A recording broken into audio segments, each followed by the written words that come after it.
Ja, Übertragung auswählen, Stream starten. Bitte warten Sie, bis YouTube sich eingefunden hat und... Timmy Boys, schon wieder nicht erwarten können. Servus, grüß dir noch heim, ich hab dich schon gesehen. Zweimal Merci. Kuss auf die Nuss. Timmy Boy, Popomann, was auch sonst. Ja, jetzt weiß ich mich aber auch gar nicht. Ich hab mir selber Zeit ist so ein Grütze. Fix nochmal. HB! Die war eine gute Tröte ein. So schaut's aus. Sonst gibt schreibt Birger, warum? Was, warum? Was? Wenn der Teufel dem Pfarrer sagt, er soll aus dem Kind verschwinden. Schöner Stream. Ja, der Feiner, den kenne ich zwar schon, aber das ist ein guter. Den kann man lassen, Der Feiner, merci dir, Kuss auf die Nuss. Hau die Eier, Evans, Birger, Micke, 20 Uhr.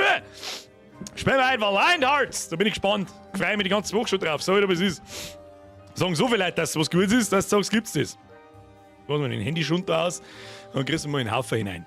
Habe die Ehre an, die Ikari breitet den Saufer, den Batschmann, den Sumselglück. Dem Fox McCloud, den Philipp, den Flogger, den Birger, weil ich da selber noch geschrieben habe, an den Wiesi, an den Sumselglück, an den Mösewicht, an den Herrn Flogger, an den Marvelmanic, an den Selbstspieler, an den Herrn Klinke, an den Bayer, an den Mamamotte, die Mamamotte, Entschuldigung. An die Simara, an den... Warum schreiben da immer so viel? Gleich immer 5-mal, ihr Kackfrisuren.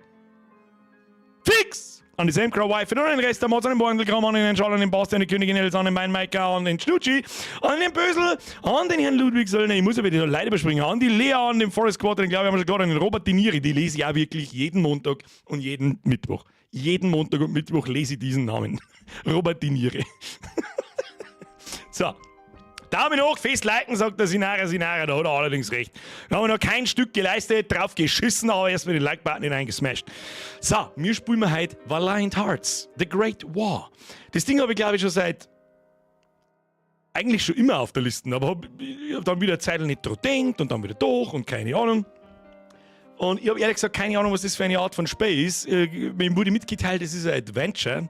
Also hoffe ich mal drauf, es ist sowas wie Creepy Tale, was wir so vor einem Monat ungefähr gespielt haben. Das hört sich doch gut an. Da Gesichtsgerät schreibt, Spätschicht ist schön. Hört halt jetzt endlich einmal bitte mit der Spätschicht auf. Habe ich vorher schon eine, glaube ich, gelesen.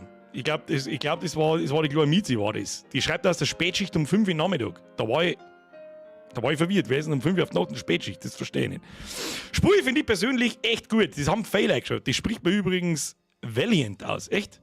Ich weiß nicht, warum ich Valiant sage. Und das ist der Arschloch! Valiant. Was ist wirklich Valiant? Das glaube ich nicht. Wieso ist das dann? Warum? Ah. Weil ich's kann! Nix Leerzeichen. Schluss mit dem Krampf. Da werde ich jetzt nachschauen, Sprengi. Valiant. Vorlesen. Aussprache. Achtung. Valiant. Nix Valiant. Valiant. Wenn dann Valiant. Valiant stimmt nicht. Gebe ich recht. Valiant stimmt aber auch nicht. Valiant. Valiant. Ich habe extra nachgeschaut, Sprengi. Hm, so schaut's aus. Das Spiel ist ganz was Eigens, aber wie schon alle sagen, echt gut. Ja, ich hab keine Ahnung, muss man, weiß ich nicht, ist wie ein Metallschlug. Ist wie ein Metallschlug, wo jemand andringen und man anballert. Wir werden sehen. Du sprichst ja Valorant auch so ähnlich aus.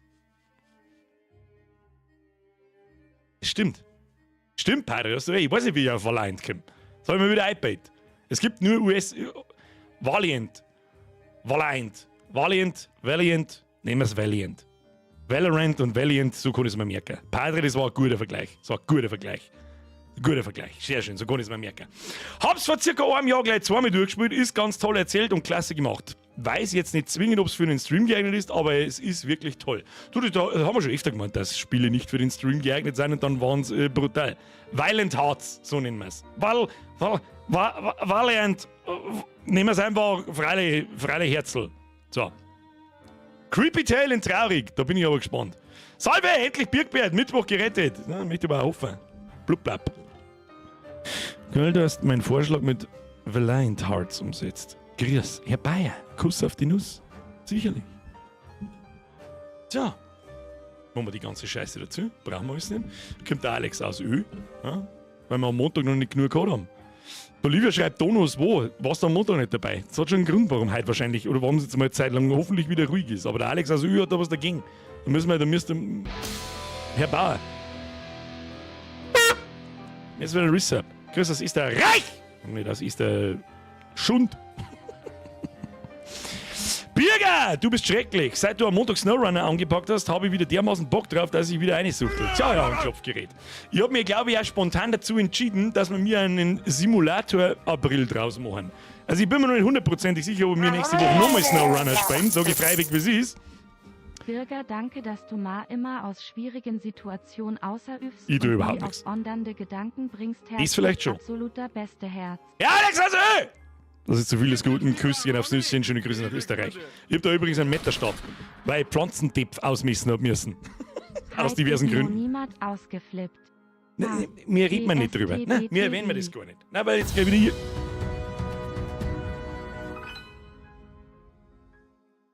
80 EURRRU. Bin mal wieder live. Grüße aus der Schweiz. Ah ja, super.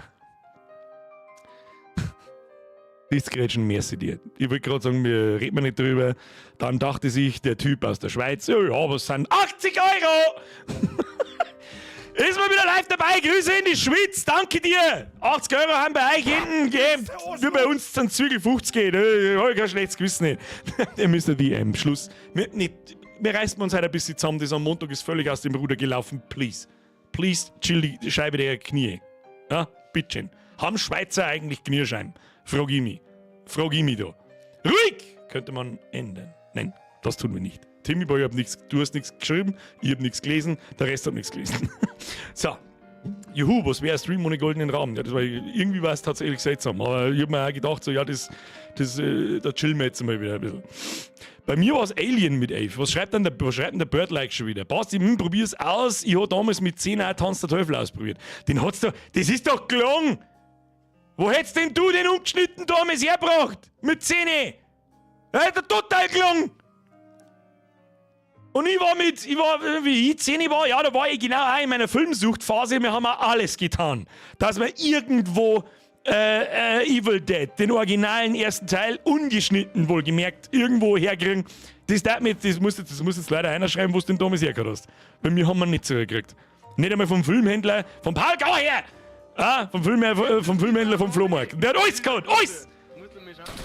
Was ist denn jetzt wieder? Herr Kreuz! Hat dritt! Bin auch wieder da seit langem. Oh. Endlich wieder mal du seit langem Smiley mit Freudentränen hob grott nur Resi 8 geschaut. Das ist auch schon wieder Zeit her, Resi 8. Hosnum voll! Auf angeilen Stream und Laie Bigrias aus Ober... Es ist auch immer wichtig dabei, ob das Niederösterreich, Oberösterreich oder Normalösterreich ist. Geldgeiler Wichser! Wie der Österreicher sagen, der hat Geldgeiler Wichser. Herr Kreuz, merci dir, Kuss auf die Nuss. Benni, merci für den Risser. Was schreibt heute Erik Chris aus Kirchdorf am Inn. August, schloss dann Schmecker. Boah, ist blöd. Hast du schon gesehen? Der Hansi hat Samen zum Verkaufen. Lull. Was ist das? Söllner Vaters Marihuana-Baum. Also ich werde jetzt definitiv nicht den Link da anklicken, das ist alles, was ich weiß. Nein, habe ich noch nicht gesehen. Kann ich mir erst so, haben wir es jetzt beieinander, ja. Ist mir egal, was passiert. Ob es eine Eskalation gibt oder nicht, wir fangen immer erst um 10 nach, also wenn wir das immer machen, da wird sich auch nichts daran ändern, aber es ist ja eh schon wieder. Jetzt haben die Leute wieder gespannt, so ist eigentlich, irgendjemand muss jetzt eskalieren. Und dann kommt der Hopfen-Sepp und sagt, so, jetzt ist Zeit zum Mitglied.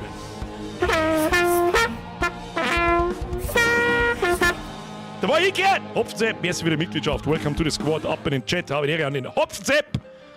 Merci dir. Hey Leute, Thierry Birger, danke für alles. Frage, hast du Red Dead 2 gespielt? Selbstverständlich. Ist es zu empfehlen? Das ist eines der besten Spiele, die ich jemals gespielt habe. Tu es. And have a great time. Enjoy. Hast du deine Uhr schon umgestellt? Habe ich meine Uhr schon umgestellt? Ja, sicherlich habe ich meine Uhr umgestellt. Ich mache die von selber. Das ist eine hochqualitative Qualitätsuhr, ist das da an meinem PC. Ja? Das fragst du mich. Ja, ich muss euch fragen. Ihr schreibt schon immer Minuten, bevor es losgeht, schreibt ihr schon Birger wo. Birger wo, Birger wo, Birger wo. Sag ich, Leute, das ist noch nicht 8. Das Selbstspiel hat so eine Uhr. Horror fühle ich mich jetzt nicht, aber Terminator 2 hat mich hart geprägt. Bei mir war es Alien 2. Werde ich nie vergessen, weil, das glaube ich, habe ich auch in einem How to Birger erzählt, warum einer der wichtigsten Filmcharaktere in meinem Leben ist die Sigourney Weaver als Ellen Ripley. Na. Austrian, du kommst doch zumindest immer am Schluss jetzt. Ihre AF anschen Megastream-Witz. Wir IIFO an, hob da se Chor Chinese Mea bin Haums C meine Augen geöffnet. wo ziehst du eigentlich diese unterirdisch behinderten Witze her? Sag, ich lese ihn mal vor, weil die Tussi wieder zu blöd zum Lesen ist. Wie ich erfahren habe, dass ich gar Chines mehr bin, haben sie meine Augen geöffnet. Den hast du doch vom Englischen ins Deutsche übersetzt. Sag's, wie es ist. Sag's, wie es ist. Austrian Mercy, dir wie immer. Bitte. Es war am Montag so überdimensional übertrieben. Please stop it. Das ist 10 nach. Der letzte ist jetzt der Löwensee. Was? Frodo! Ich freue mich schon den ganzen Tag drauf. Fix legen. Grüß mir an Heimerdinger, bitte. Wen? Den aus League of Legends. Der Arschbudern Hannes. Welcome to the squad, Arschbudern Hannes! Wer mag jetzt da? Wird der Hannes in Arschbudern oder mag der Hannes in Arschbudern? Das frage ich mich da. Welcome to the squad, ab in den Chat und den Hannes. Löwen selbst, du bist der Letzte. So, jetzt mit dem richtigen Art dabei. Hashtag Hakel. Der Hakelberger schon wieder. Das ist ein guter. Das ist ein guter. Willst du einen Haken, trinkst du einen Haken. Ah, hat mit Hakel überhaupt nichts zu tun, aber ist mir scheißegal. So, Alerts sind aus. Austrian nochmal Dankeschön. Das ist zu viel an alle anderen, die wieder komplett übertrieben haben. Es ist, was erzähle ich eigentlich? So, wir fangen jetzt zum Spielen. Es ist 10 nach, es ist sogar schon nach 10 nach. Das ist mir jetzt nicht wurscht. Spielen wir das Ding mit dem Controller. Ich habe extra das Gamepad hergekriegt. Schnauze jetzt, tschüss. Wir spielen. Was ist denn das immer am Anfang da? Sag mal, muss ich eigentlich standardmäßig mal da oben von der Webcam was wegschneiden? Was ist der mir jetzt bis die Ubisoft Connect bequemt, dass ich mich irgendwann einmal in die Speier käme? Du Kackfrisur, du Fotzengrobe!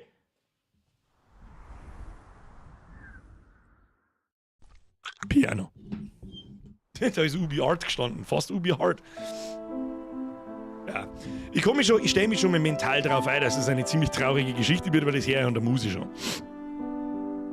Was das heißt, wenn da ein Hund im Battle ist, das weiß der Chat. Selbstspieler. Am Wochenende war ein Zug der DB mal pünktlich. Der Lokführer hat vergessen, seine Uhr umzuschreiben. Egal, kennen da Lokführer selber was davon? Dafür, wenn die Speck kommen und so? Wahrscheinlich nicht, oder? Ich kann mir das nicht vorstellen. Real good, geil, merci dir. Hört jetzt auf mit der Umeinanderneterei, ihr Affentypen. Lebensweise des Tages, das Klopapier ist für den Arsch. Das ist richtig. Das ist absolut richtig, da haben wir was gelernt. So, nur die absoluten Programmer im Chat wissen, was zum Tor ist, wenn ein Hund am Bildschirm erscheint. So, wir pimmeln mal nicht. Ich spiele jetzt einfach mal mit Gamepad und schau, was passiert. Kann man mit Gamepad spielen? Dann drücke eine Taste. Man kann das gar nicht mit Gamepad spielen. Sehe ich das richtig? Tja, dann werden wir mit Maus und Tastatur ran müssen. Hoffentlich muss man nicht aimen. Oder hoffentlich muss man aimen mit Maus und Tastatur. Ja, pimmeln wir nicht lange rum. Dieses Spiel speichert Daten an bestimmten Punkten automatisch. Lalelu. Oh, unten macht er einen Charge. Ich sech's ganz genau. Frei nach Ereignissen, die sich zwischen 1914 und 1918 an der Westfront... 1. August 1914. Nach der Ermordung des österreichisch-ungarischen Thronfolgers, Erzherzog Franz Ferdinand, erklärte das Deutsche Reich Russland den Krieg. Okay. Aufgrund seiner Bündnisverpflichtungen begann Frankreich, Kriegsvorbereitungen zu treffen.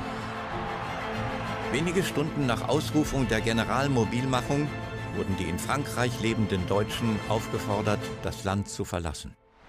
Karl war einer von ihnen. Wir kriegen jetzt quasi das aus der Perspektive eines Karls. Oh, der Karl hat Frau und Kind. 1. August 1914. Artstyle ist cool, aber das hat man an die Boxarts und so weiter schon gesehen. Bin ich gespannt. Geh Sie mit mir, Karl, gehst du mit mir? Nein. Ich weiß über den Ersten Weltkrieg so gut wie nix. Warum der überhaupt ausbruch, wer ihn angefangen hat, wahrscheinlich auch wieder mir, weil wir mir immer Krieg anfangen, keine Ahnung, was das soll. Wer ist er? Der Vater oder was? Also der Vater von ihr oder der Vater von ihm, aber wahrscheinlich eher von ihr, okay. Ein paar Tage später. Oder Demobilisation, bla irgendwas. Bei der Generalmobilmachung trifft es doch einen jeden, oder? Da trifft es einen Vater auch. Oder? Ja, das war eine ganz glorreiche Zeit. Ganz furchtbar glorreiche Zeit.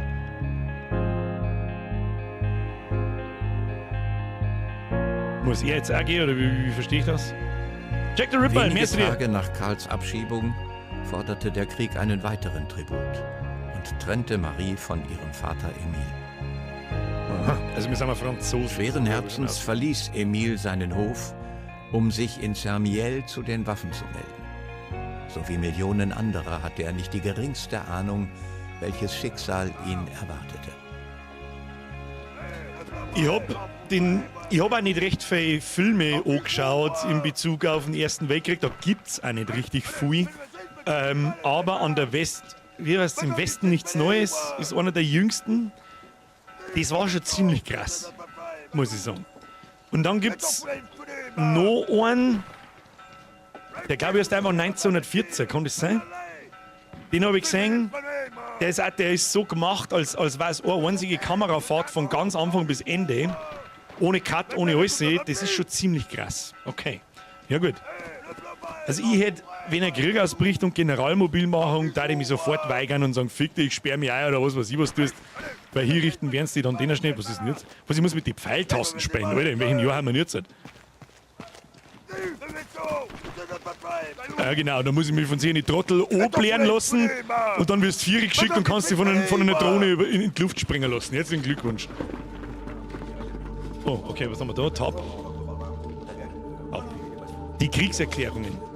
Im Juli 1914 führte das Attentat von Sarajevo auf den österreichischen Thronfolger aufgrund der europäischen Bündnissysteme zu einer Kettenreaktion, die einen bewaffneten Konflikt heraufbeschwor, der selbst die Kolonien in Afrika und Asien und schließlich auch die USA erfasste. 1. August Deutschland erklärte Russland den Krieg. 3. August Deutschland erklärte Frankreich den Krieg. Warum fangen wir immer? Was denken wir uns aber alle wieder bei? Ganz rechts, da ist ein Riesendrumland. Krieg! Ja, links hätten wir aber auch noch ein kleines Land. Ja, trotzdem Krieg! Was? 4. August. Großbritannien erklärt Deutschland den Krieg. Ja, was haben wir da gemacht? Okay, was von rechts, von links, von oben? Feind oder der Italiener? Oder der Spanier, der sagt jetzt, so, jetzt gib ich von unten auch noch. Das ist dann der Quadruple-Faustfick. 11. und 12. August, Frankreich und Großbritannien erklärten Österreich-Ungarn den Krieg. Wenn man mir mit Österreich-Ungarn verbündet, ich habe doch keine Ahnung, ich sag das, was es ist, wenn man mir mit Österreich-Ungarn damals verbündet, keine Ahnung. Fakten. Was muss ich da jetzt tun? Warte mal, der kann da. Ah ja, Truppenstärke und Heeresaufbau. Im Kaiserreich war jeder Deutsche im Alter zwischen 18 und 45 Jahren wehrpflichtig. Am Vorabend des Kriegsausbruchs standen im Heer 794.000 Mann unter Waffen. Jedes der 25 Armeekorps unterteilte sich in 2 Divisionen, die ihrerseits aus 2 Brigaden zu je 2 Regimentern bestanden. Diese wiederum setzten sich aus 3 Bataillonen zu je 4 Kompanien zusammen. Da hätte jetzt theoretisch mein Hirn sich zusammenrendern müssen. Okay, die unterste Ebene ist eine Kompanie, dann wird es ein Bataillon, dann wird es ein Regiment, dann wird es eine Brigade, dann wird es eine Division und dann wird es der Armeekorps. Ich kenne mich nicht aus, ich weiß nicht. Neben den Eingezogenen melden sich zum Kriegsbeginn zahlreiche Freiwillige zu den Waffen. Und das finde ich ist im Westen nichts Neues, in dem Film, den es glaube ich immer noch auf Netflix gibt. Sehr schön zu sehen, wie dermaßen 18-Jährige da Feuer und Flamme sind. Oh, ich mag auch einen Krieg, ich mag auch einen Krieg. Und dann sechst du so richtig schön am Anfang alle voller Euphorie und am Schluss dann stehen sie da und sind total fertig. Was die Truppenstärke betraf, war die Ente?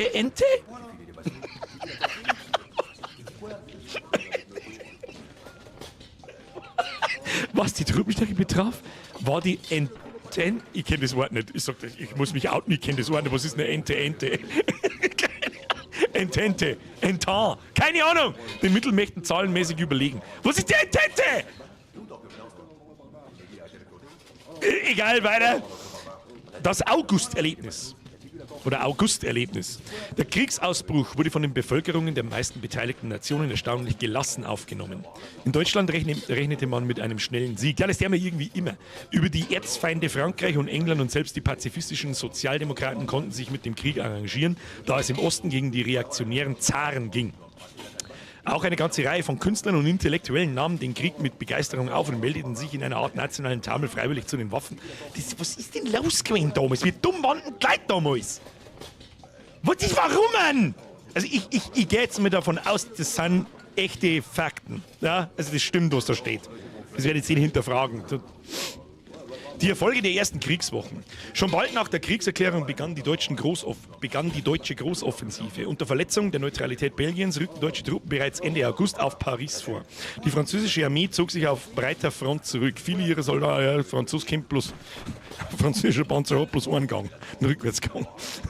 Die Monate August und September gehörten zu den verlustreichsten des gesamten Krieges. Allein auf französischer Seite beklagte man 180.000 Gefallene angesichts der Erfolge der deutschen Armee. Wich die französische Regierung nach Bordeaux aus. Okay. Was Link, Alt, Reiter wechseln. Objekte, zu suchender Gegenstand. Das Objekt konnte nicht gefunden werden. Was muss ich nicht so? Was ist denn das da alles? Keine Ahnung. Dann machen wir noch weiter. Das sind die Fakten. Okay. Escape, schließen. Ich bin ein bisschen verwirrt, dass ich mit die Pfeiltasten spielen muss. Da ist doch ein Hut hinten. Muss ich mich verkleiden oder was muss ich tun? Oh, jetzt kriege ich jetzt mit Tor rasiert, oder? Sur le Pont d'Avignon. Was ist denn das T da hinten? T? Oh. Okay, geht's. Oh, das ist aber schnell gegangen. Schnellster französischer Zug, Rückzug. Oh, ich muss eine Tröte holen, oder was muss ich da? Leertassen?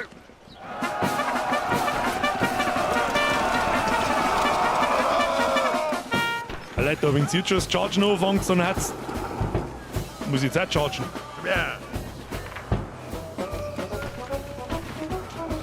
Also ist es der Trainingslager, okay? Okay.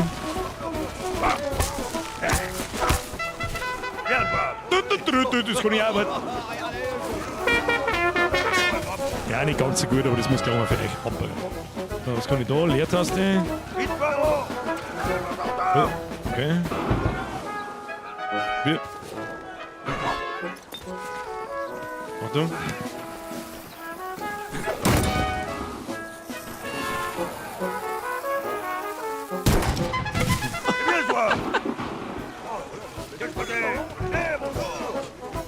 Jetzt muss ich quasi selber schauen.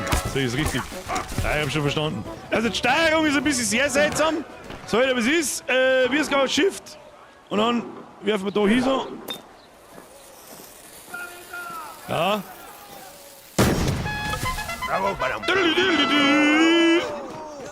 So, umgesprungen. Ja, ich sehe schon. Wie du...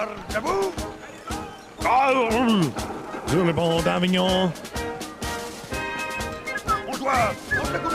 Oh, ich muss die Fahne hissen. Ich nehme mal an, Leertaste.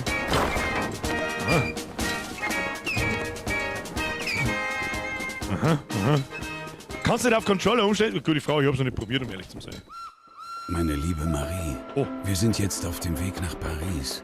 Allseits herrscht eine seltsame Euphorie. Ich hoffe, die Ernte verläuft gut.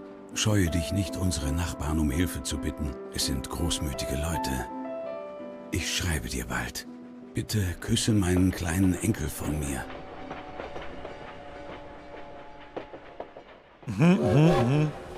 Auf der Suche nach seinem Regiment traf Emil am Bahnsteig 21 des Pariser Bahnhofs auf den Mann, an dessen Seite er bald kämpfen würde. Auf den Mann, der ihm Kamerad und Freund werden sollte. Ich sehe schon wer. So, jetzt schauen wir mal. Wir können. Nur Controller gerne, warte mal. Da haben wir Optionen. Gamepad. Hey, ist wahrscheinlich das Spiel so alt, das nicht kapiert, dass ich während. Warte mal, vielleicht funktioniert es, wenn wir es anstecken. No. Ja, dann spielen wir mit der Tastatur dabei, das ist ja wurscht. Ich mache jetzt das Spiel nicht neu starten, noch ist das dann ist das Ding wieder fort. Ja, historische Fakten fortsetzen. Kriegen wir schon, stirbt schon keiner. Aber ich muss ihm helfen. Leertaste, da, hier.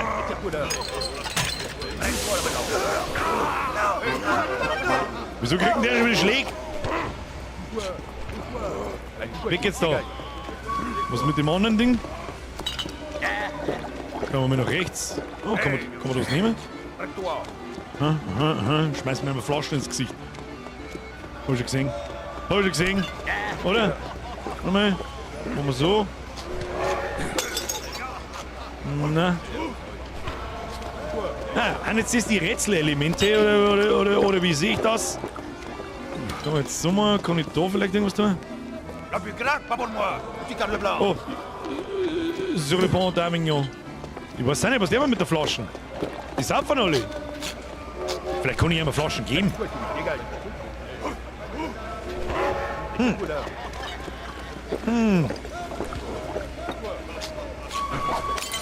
Na? Kann ich mit dem schmerzen? Der möchte einen Wein. Ich hab doch einen Wein gehabt. Ja? Also den Wein mag er nicht, oder was? Muss ich... Ah, warte mal. Wir haben schon gesehen, den anderen mit der Weinflaschen. Der macht keine Rotwein, der macht einen Weißwein. Dis-moi, el Papati. Babadi, Puppi. So, jetzt können wir da. Ja, ich sag's, ja, ist cool gemacht. Leider ist es wieder mal verboten. Warum auch immer. Schau mal, was kann man da machen?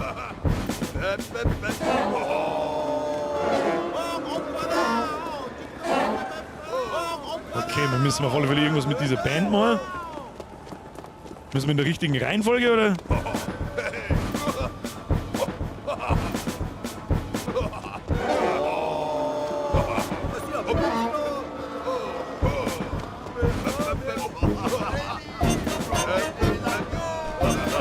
In der richtigen Reihenfolge hochklicken.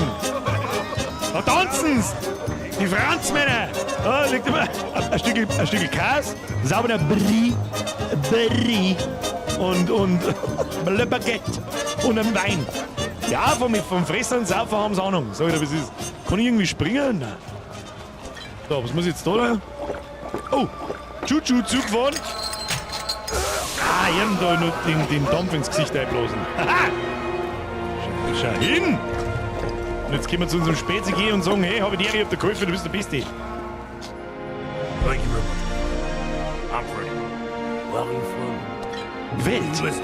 Er ist Amerikaner. Was tut der Amerikaner da? Ich habe zum Beispiel nicht gewusst, dass der Amerikaner im Ersten Weltkrieg gegen uns 21. gekämpft August haben. 1914. Emils Regiment wurde gegen die deutsche 71. Division unter Baron von Dorf ins Feld geschickt. Die anfängliche Begeisterung wich nach den ersten Kämpfen einem Gefühl der Angst. Ja, hey, super Idee. Alle schießen mit den ersten MGs, Panzer und Gasgranaten umeinander. Da, du kriegst erfahren. Ja, toll. Danke fürs Mitmachen.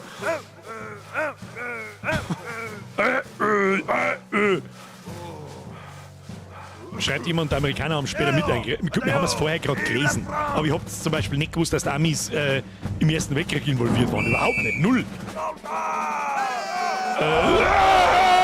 Ja, genau. Und die Deutschen stehen da mit den scheiß ersten MG und mit Artilleriegranaten. Herzlichen Glückwunsch. Ja, toll. Wo muss ich da jetzt? Oh, ja. Ja, ich verstehe das. Da laufen wir natürlich nicht hinein. Zero Deep! Oh.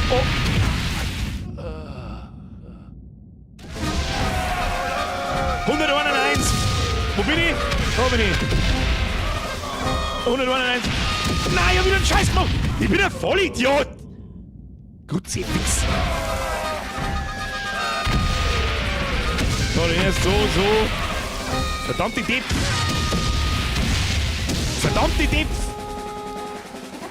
Ich muss erst mal outfiguren, was mir überhaupt tun muss. So, und jetzt muss ich dann Quakugeln auslaufen, oder was? Zero Deep. Granate. Oh.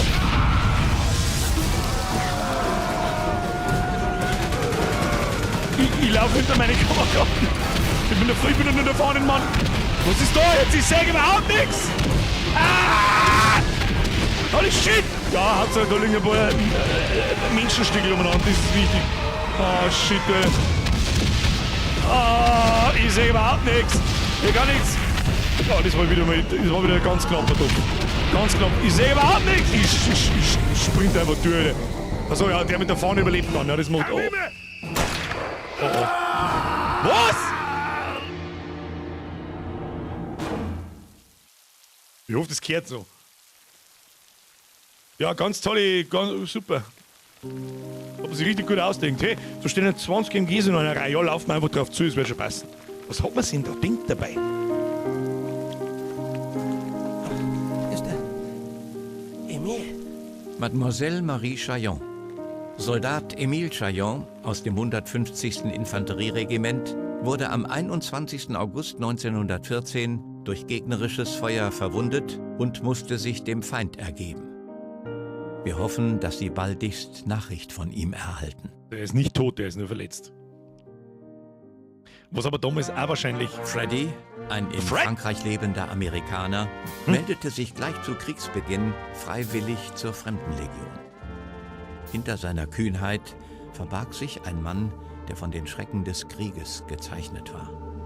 Ein Mann, der nur an eines dachte: jene zu strafen, die sein Leben zerstört hatten. Was war vor dem Ersten Weltkrieg? In der Schlacht an der Marne fand Freddy schließlich eine Spur des Regiments, das von Baron von Dorf befehligt wurde. Oh, der kann jetzt zuhauen. Okay. Top. Amerikaner in der französischen Armee. Ich glaube nicht, dass wir das jedes Mal komplett durchlesen, weil sonst sitzt man nur 3 Stunden. Oder ist das wichtig? Ist das wichtig oder nicht? Ist das wichtig oder nicht? Lasst es mich wissen im Chat. Schreibt's wichtig oder nicht? Los. Los. Ich nehme dabei einen kräftigen Schluck von meiner Rassismusbitte. Ich finde, Baron von Dorf habe ich auch schon innerlich ein bisschen giggeln müssen.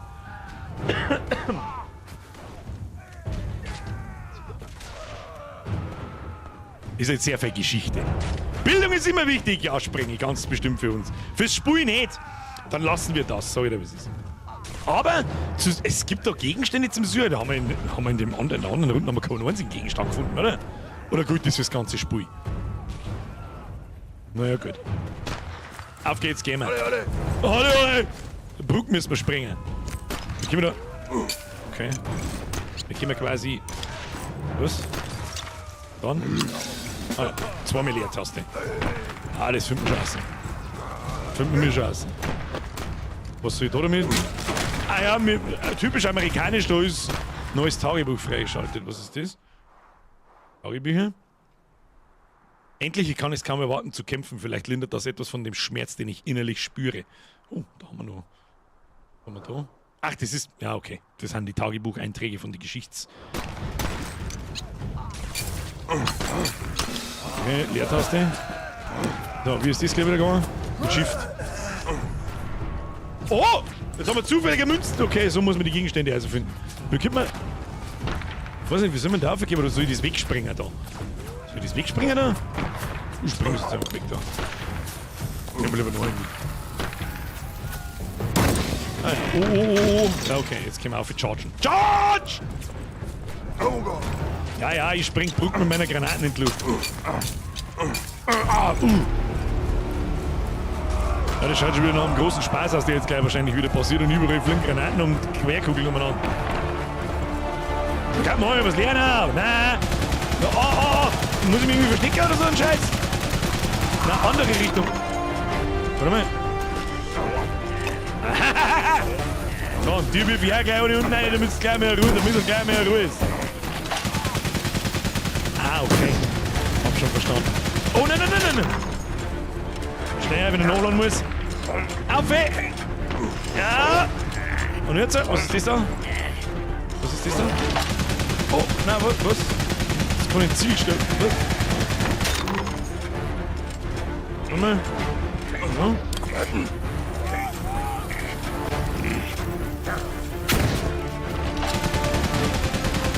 Warte mal. Der duckt sie, wenn man...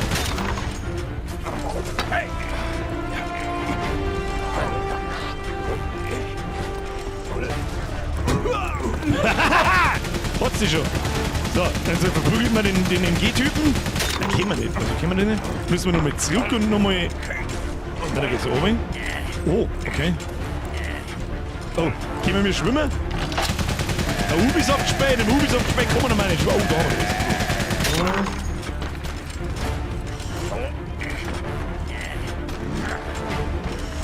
Ah, halt, stopp. Hab schon entdeckt. Ich spreng die Brücke in die Luft! Ich regel den Shit! Und los! Ui! Okay, tschüss!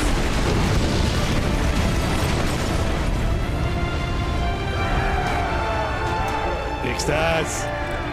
First try, bitch! Was haben wir da? Fakten? Die Eroberung von Fahnen. Aha. So, und jetzt? Oh, da ist eine ganze Kiste Granaten. Das ist größer. Oh, das sind deutsche Granaten. Die nehmen wir uns gleich mal eine mit. Und dann werfen wir das da so unten rein. Auffälliger wird es nicht mehr in dem Leben. Nehmen wir uns so gleich noch mal eine mit. Hopp. Oh. Ich verstehe schon. Die 4 sind wirklich eher Forever Leg Days gibt. No, jetzt passen wir. Oh, muss ich die oversprengen oder muss ich da damit? Granaten, wie viel jetzt da haben wir? Keine auf, probieren wir es so. Haha, 6 das. Granaten nehme ich trotzdem mit! Komm mal rüber, Frau! Die gute alte Stabhandgranate. Physics. Hey Birger, wie kommst du auf das Spiel? Das habe ich schon ewig auf der Liste und hab's nie gespielt. Oh, wir haben wieder MG vor uns.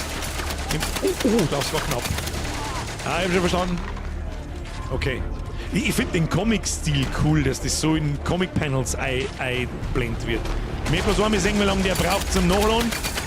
Ja, dann fordert er so durch. Wenn er fertig ist, auf! Los! Hopp! Zwick durch das Ding! Und eine... Oh. Ja, wo werft man dem jetzt die Granaten hin?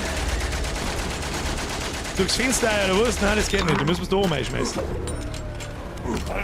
Ich wirf gleich noch eine hinten rein, damit nichts passiert. Nur zwei neue Düll. Ja, hilft nicht. Muss ich da Granaten in die Bude einwerfen. Und gleich noch eine. Oh, ja, vielleicht gleich noch eine. Gib ihm. Hopp! Warum nur eine Granaten schmeißen, wenn man 3 schmeißen kann? Was ist mit den anderen Granaten? Hat sich schon alle zerrissen? Weiß ich nicht. Ja, es ist schon nett gemacht.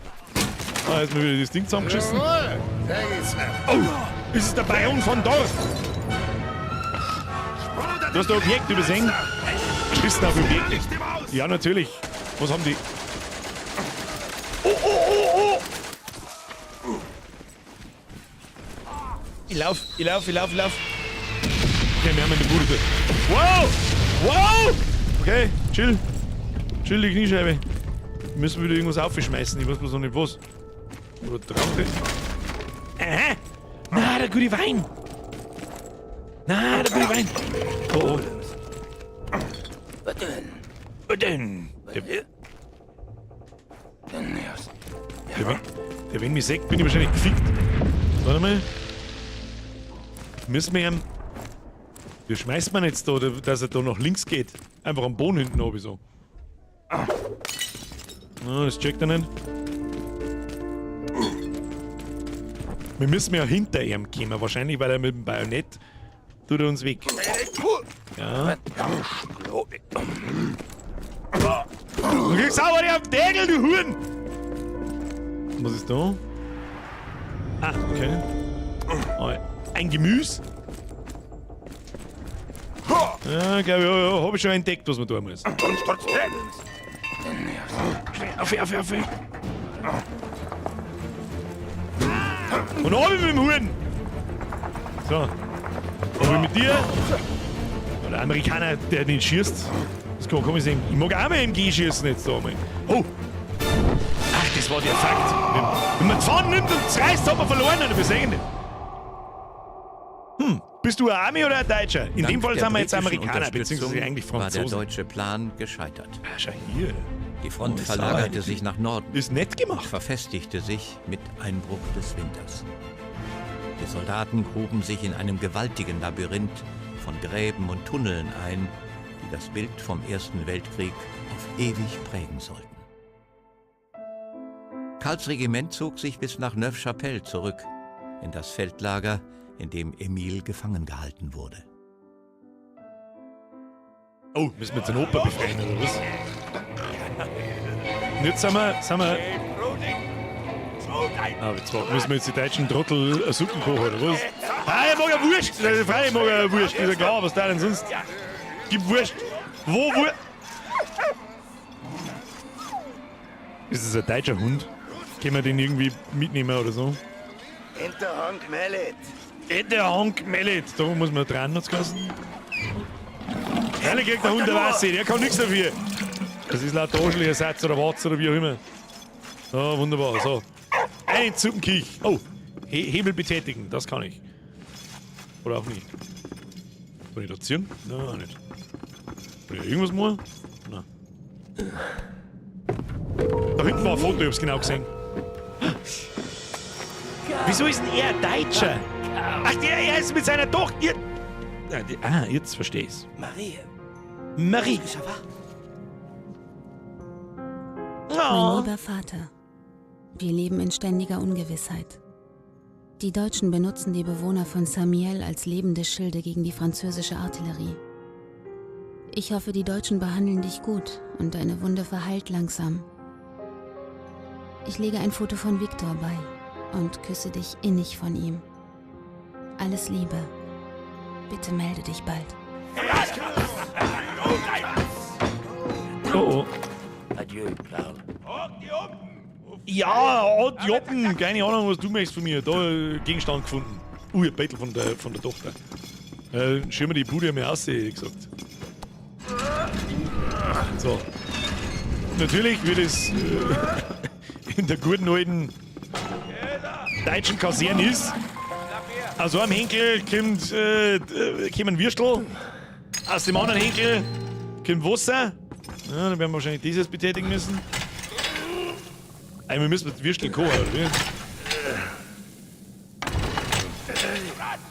Ja, wie? Ah, halt, stopp, da. Okay, dann Würstel. Da oben steht echt Wurst aus.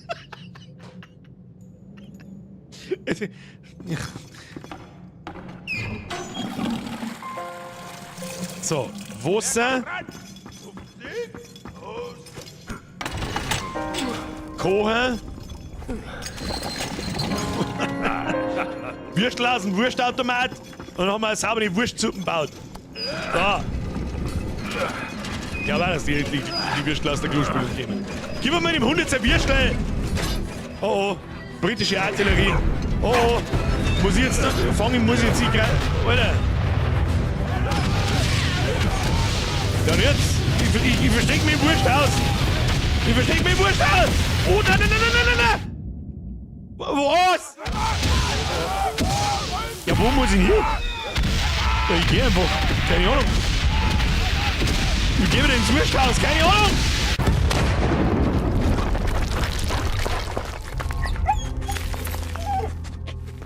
Da, der Hund! No. Plus einen Top, 193 habe ich eingegeben. No. Eins. Oh, bin ich jetzt der Hund? No. No. Das ist ein guter. Das ist ja der Gute. Halb im Kochlepe, halb Brille auf Zeiten. Los, das ist Artilleriefeuer, gar.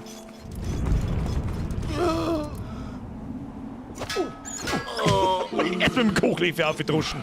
Was ist mit dem? Muss ich den jetzt rausziehen oder was? Schwander Nüchtlings, der Blunderklump. Schwander Nüchtlings, der Lunderklump? Was? Wir nehmen mal so eine Weinflasche mit, die kann man immer brauchen, hat's geheißen. Da haben wir Bomben. Was kann man? Ah, Moment, da oben ist das Ding, ja, ich hab schon gesehen. Jetzt weiß ich nicht. Ah, nein, schau. Mit Shift. Warte. Okay. Jetzt kann ich ihm. Ah, ich kann dem Hund Befehle, ist ja voll geil. Ja. Halt das Ding! Bravo! Kann man den gruscheln?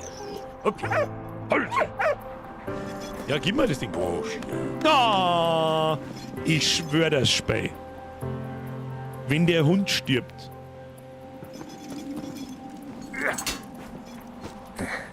Hau dir ins Gesicht. No. Und der Granaten apportieren. Mit Sicherheit. Oh, selbes Spiel nochmal, oder wie? Let me have a look. Ah. Na wo? Was ist mit ihm? Wieso kommt er nicht mit? Geh mal mit da. Wie geht alt? Hey, Walt. Er bleibt jetzt da sitzen. Wieso bleibt er jetzt da sitzen? Kann ich nicht mehr befehligen. Ja, ist ja wurscht. Gehen wir mal rein und schauen, was da los ist. Achtung, keine Granaten in der Not hinten ist da oben gestanden. Ich hab's genau gesehen. Okay.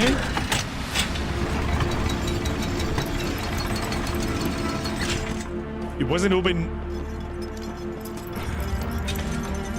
Na, ach, muss es wieder schnell gehen, oder was? Warte mal.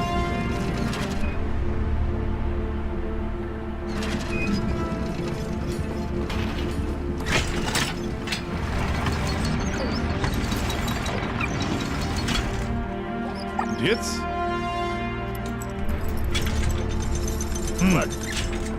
Ich weiß nicht, wie man einen Hund befehligt.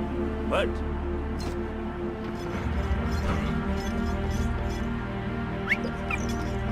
Wieso kann ich mit dem Hund jetzt da nichts tun?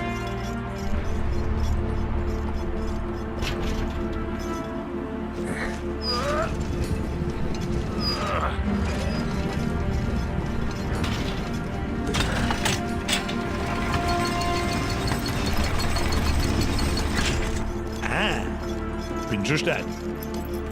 Top! Fakten, Fakten, Fakten! Okay. Ja, hab schon verstanden. Ich hab nicht gewusst, dass ich da weggehen kann, währenddessen das Ding aufverfährt. Was ist da? Ratzenhöhle oder was? Müssen wir oben? Was tut der Hund? Ah, okay, das ist doch keine Ratzenhöhle, das ist die Hundehöhle. Das ist der Hundelift. Ah, das schaut schon wieder nach großem Spaß aus. Ich wollte nicht auf den Hund hauen.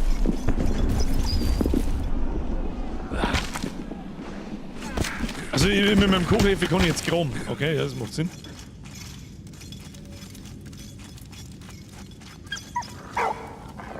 Da graben wir lieber nicht, ey, das sind Granaten. Soll ich eingraben oder nicht? Ich hab nicht graben! Plus eins. Ich kann einen Tippcounter immer noch einblenden, ich hab ihn vergessen zu aktivieren, das tut mir leid. 194 ist der Stand. Kommen wir wieder mit oben.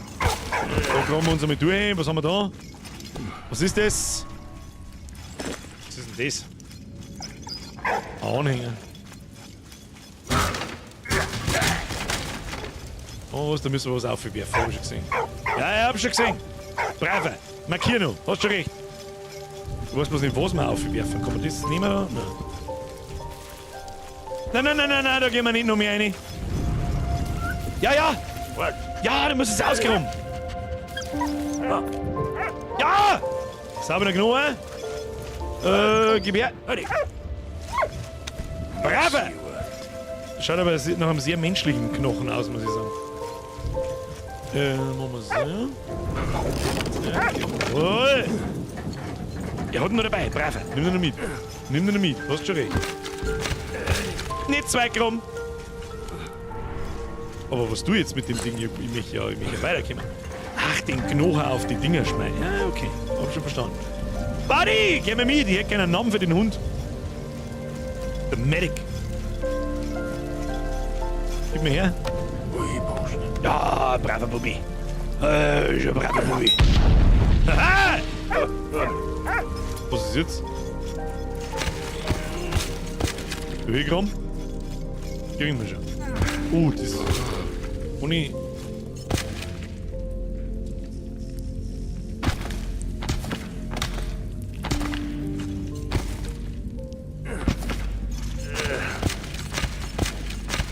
Das war knapp!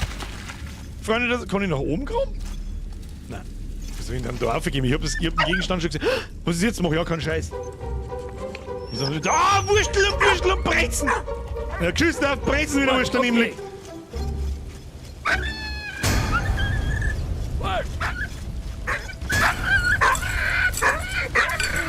Da ist geschrien, hört auf! Ich weiß, was ich tun muss. Oh no! Nein! I fucking double dare you! I double dare you! Die britischen Truppen setzten ihren Angriff auf Neuchâtel fort. Ihr nächstes Ziel, die Rückeroberung von Port Arthur.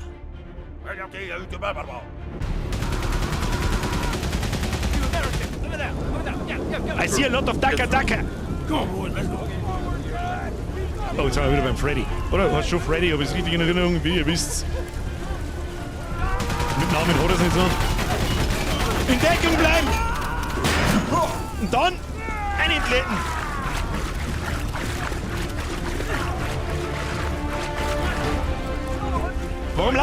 Warum bin ich eigentlich der Einzige, der läuft? Oh shit! Ja, woher soll nie das schmecken, dass ich dort nicht... Was ist es 194! Oh, 195! Ich hab glaube ich 2 mit drauf. Egal. Deckung!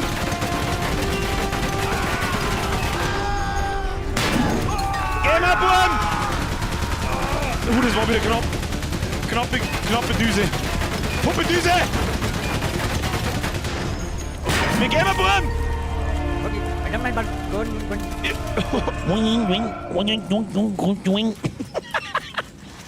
Dynamitstangen haben wir. Okay, jetzt müssen wir... Was hat er jetzt gesagt?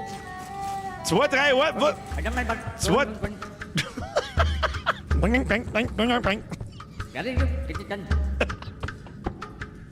Okay. 2, 3, 2.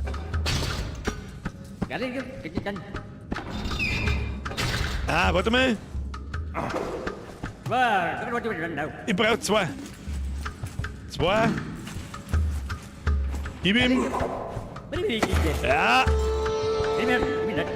Kommen wir da um. Dann brauchen wir 3. Da haben 4 Dynamitstangen dran.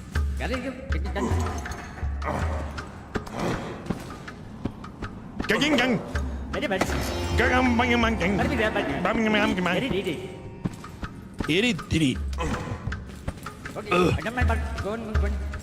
Gang.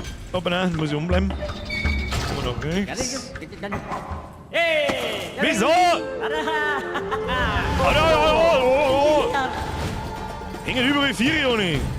Pfui, hilft pfui. Da. Wegsprengt die Bumsbude da.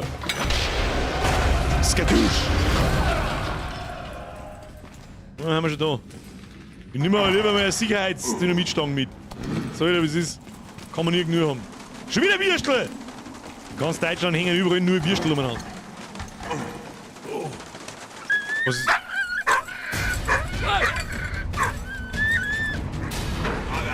Das ist ja cool, die Sachen laufen halt zeitgleich doch, gell? Muss ich ihm jetzt helfen? Ich helfe ihm!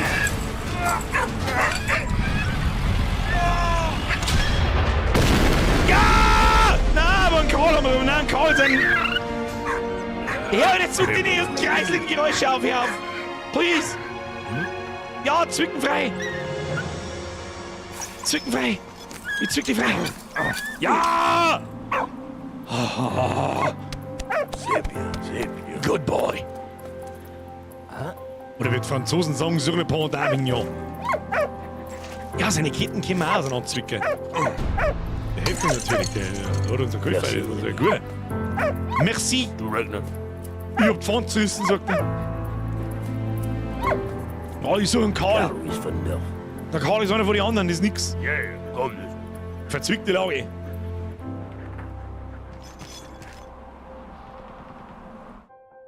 Inmitten endloser Ja, ist Angriffe cool. und Gegenangriffe fanden Freddy und Emil schließlich eine Spur von Baron von Dorf in Ypern.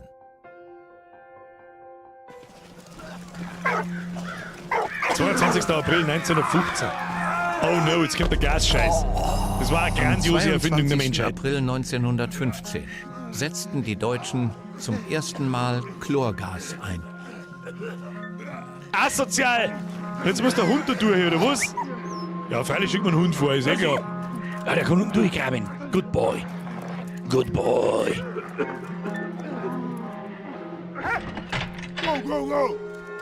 Go! Sehr gut. Neues Tagebuch freigeschaltet. Wahrscheinlich das, was wir gerade erlebt haben. Jetzt 2 goldene Hagel. Da steht irgendwie, Kiste fällt hinunter. Ich weiß nicht, was man das sagen soll, aber wir werden eine Kiste abwerfen müssen. Was ist da? Ach, da kann ich runtergraben, oder was?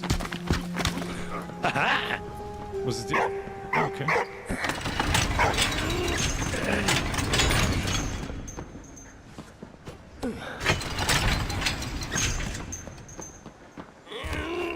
Gegenstand entdeckt. Dogtag. Haben so die französischen, wie nennt man die? Hundemarken. Kein anderen Begriff. Ausgeschaut, weiß ich nicht. So. Wir kommen jetzt wieder auf. Ja,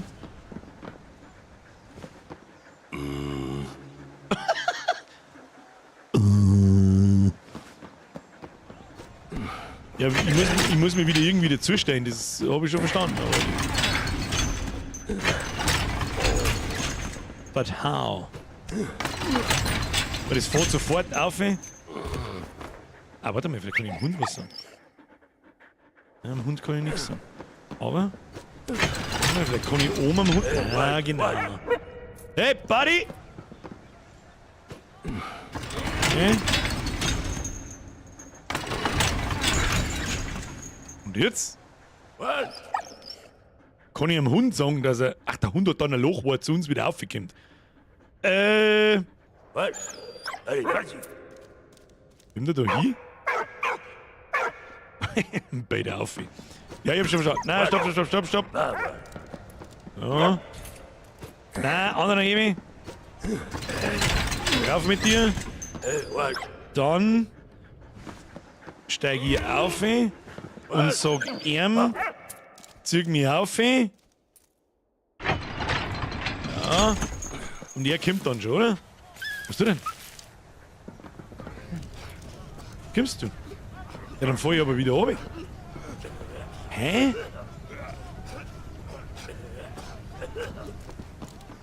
Brauchst du Hilfe, findest du eine... Nein. Schauen wir schon noch. Kann man ihm sonst noch was sagen? Was?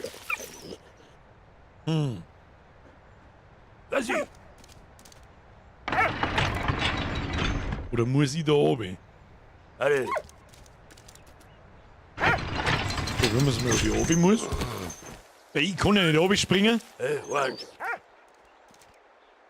Oder das Einzige, wo wir noch nicht waren. Es schaut optisch nicht so hundertprozentig aus, als kann die da rein. Aber, ja, okay.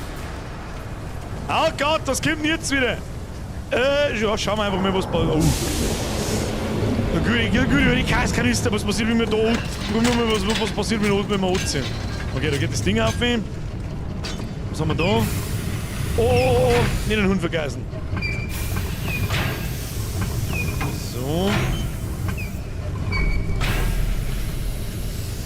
Okay, jetzt kommt das Gas da nach oben. Schauen wir mal, was da passiert. Jetzt machen wir erst einmal... Jetzt schieben wir den erst einmal auf die Plattform. Die Frage... Muss ich das Real da richten? Kann das sein? Oh nein, hört auf! Ja, die Steuerung ist ein bisschen altbacken. Aber das ist nicht so schlimm. Kann ich am Hund irgendwas sagen? Außer... Nein. Nein, ich brauche 2 Kisten, ne? Damit es das Real aufdruckt. Schauen wir mal noch weiter. Haben wir was gefunden? Eine Maske. Was ich? Was ist jetzt da? Ja.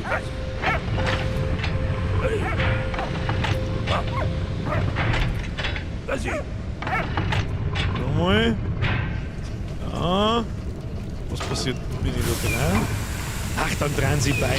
Okay. Ja. Jetzt habe ich schon gecheckt. Ich frage mich schon die ganze Zeit, wie die 2 Dinger unabhängig voneinander. Muss ich einen Kreislauf bilden, dass sie die Maschine vielleicht selber in die Luft jagt oder so?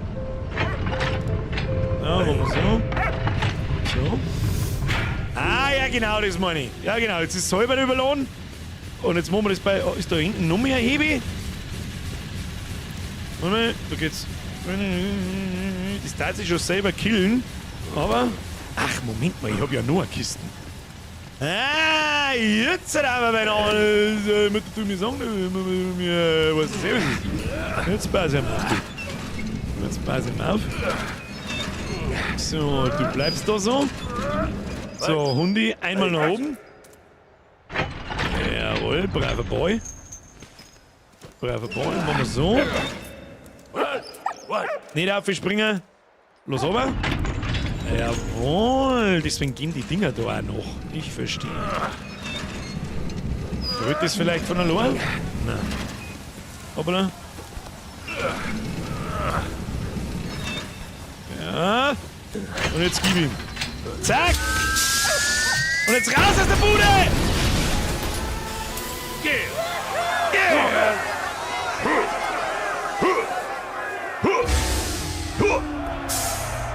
Und Bernie Crusader ist ein Schiene-Rätsel. Bestätige. Allgemein die Art, das ist ja wie Creepy Tales, genau das gleiche. Bloß mit einem anderen Setting. Super awesome, ganz ehrlich. Da müssen wir schon wieder chargen. Wieso habe ich eigentlich immer nur einen Kochlöffel, Alter? Schaufellöffel, Kochlöffel, was auch immer. Oh no. Nein, nicht wieder Granaten, aber vorhin. Nein! Nicht! Ich mag nein! Wehe, du sprengst den Hund weg, dann scheiße dir ins Gesicht.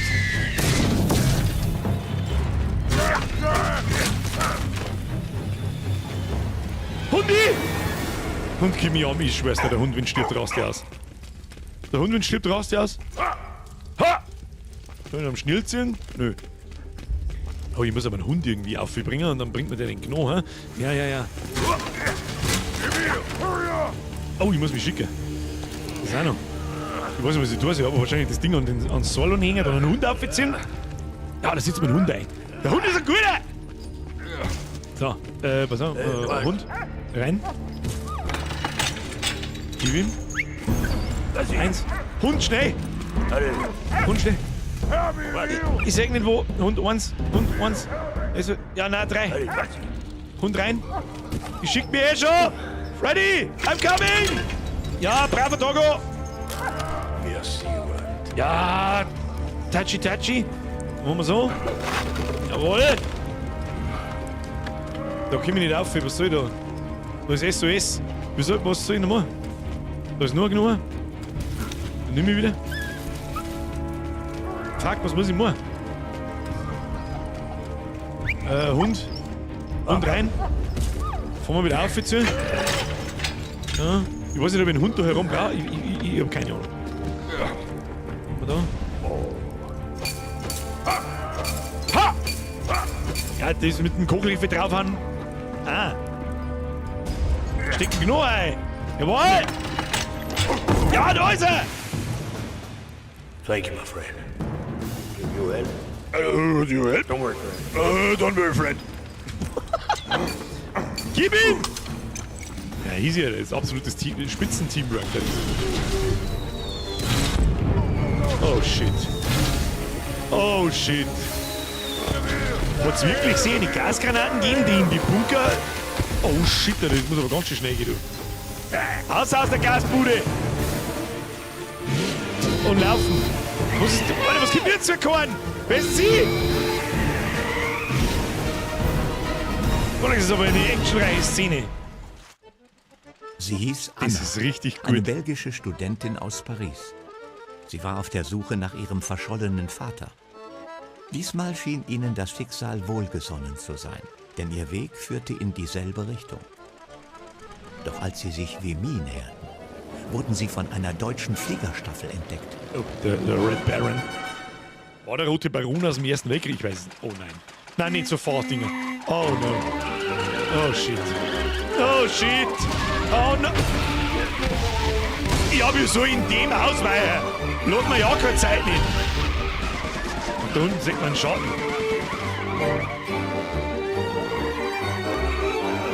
Oh no.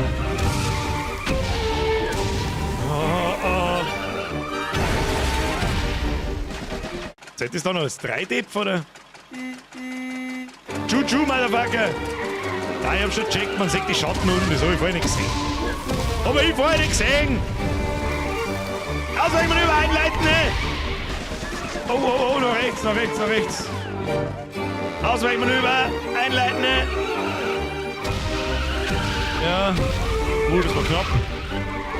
Verdammt, die Dip! Der Dip-Counter ist dieses Jahr wirklich on fire.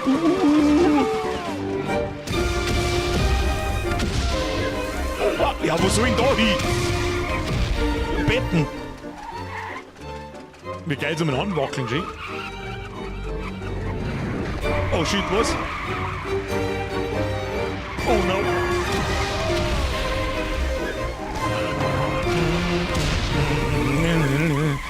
Ich bin der Ausweichgott.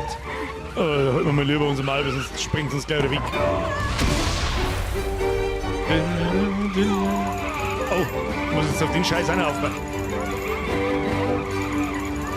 Da fahren wir dazwischen durch.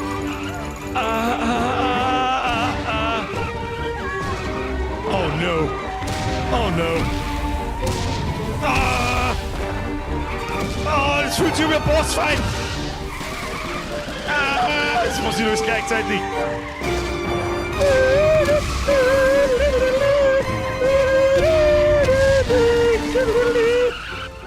Haben wir sie jetzt? Das Zeppelin soll jetzt mal abbauen. Hat das Zeppelin nichts Besseres zum Tor, wie auf irgendein Zivilistenauto zu schießen? Oh shit. Oh wow. Oh, hau ab jetzt! Ja? Na? Oh no. Boah! Kannst du das Bild vielleicht noch kleiner machen? Ist rechts ein bisschen abgeschnitten. Ich sehe das auch. Ich sehe das auch, dass da so ein T-Ding ist. Das frage ich mich schon die ganze Zeit, was das ist.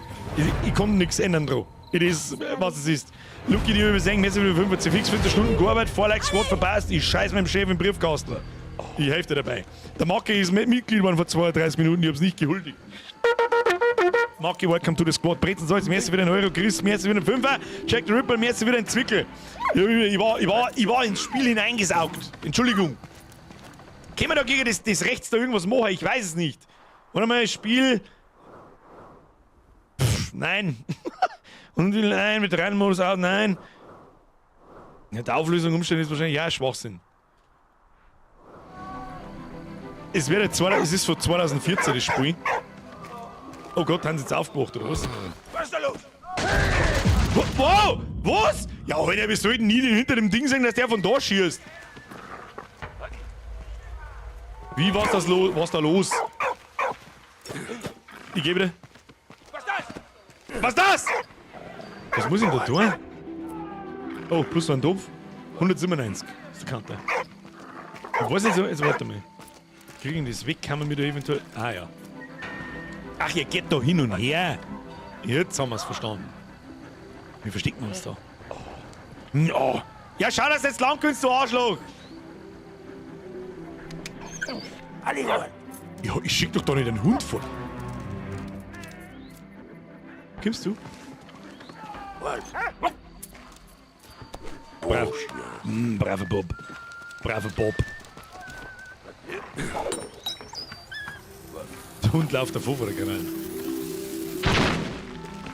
Wieder nicht sauber zielt. Ah, hol mir noch eine. Braver. Du hast mir noch eine her. Sepia. Na, nochmal streichen. Jetzt hätte ich in den Bauch gestreichen, ich hab's unterbrochen.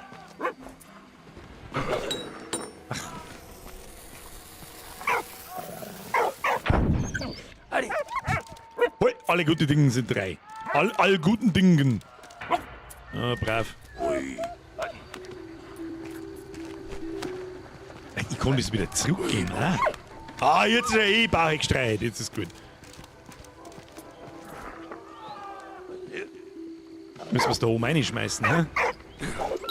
Ah, macht Sinn. Nein, nicht holen! Ja. Ich wollte gerade sagen, lauf dir den Granaten, du Idiot. Oh, no. Sonst weißt du, was das?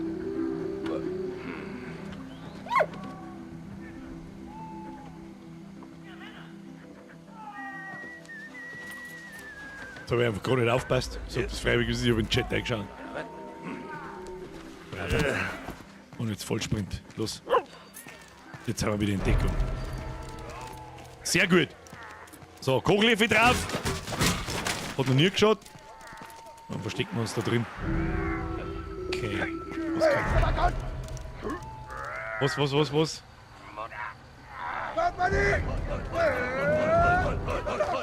Ah. Oi. Okay, wir gehen mal weiter. Der Hund fällt natürlich nicht auf, das ist ein Deutscher.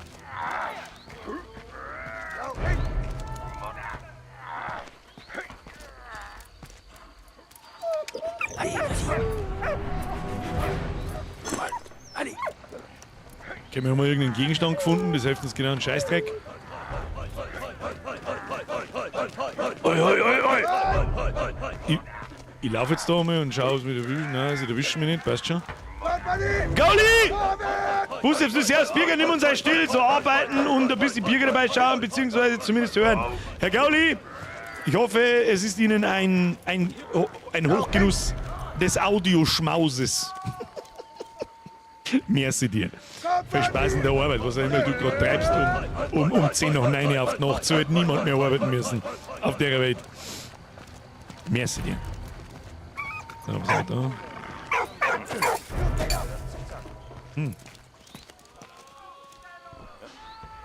Hätte man da links eine Granaten mitnehmen können und nicht bloß das eine Item? Der fällt nicht auf, der ist ein Deutscher, der gute alte deutsche Schäferhund. Das ist kein Schäferhund. Ich weiß ja gar nicht, was für Rassen kommen. Er schaut ein bisschen aus wie ein bisschen wie ein Dobermann. Oh. Das war knapp. Oi. Wenn wir links nochmal schauen, ob man da Granaten mitnehmen kann. Ja. Stehen. Müssen wir warten. Ja, hätten wir leicht mal laufen können zum nächsten Versteck. Ja, ich würde sagen, auf alle Fälle Dobermann. Aber hat man im Ersten Weltkrieg Dobermänner im Krieg dabei gehabt?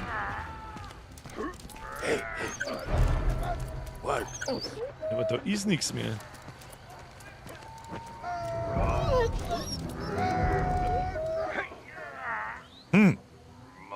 Kann man auf der rechten Seite einen Hund, da ist ja ein Stacheldraht drin. Da kann ich einen Hund nicht einschicken, oder? Weil der Seppseil schreibt Hund ins Loch rechts. Olivi! Das ist ein Stragani-Rass. Ich hab keine Ahnung, wie sagt das, was ist. Aber ich glaube dir das jetzt einfach so, Oli. Merci für den Reset. Kuss auf die Nuss. Ganz rechts ist ein Loch in der Wand, Birger, da Hund reinschicken. Ja, okay. Verlose mir. Ah.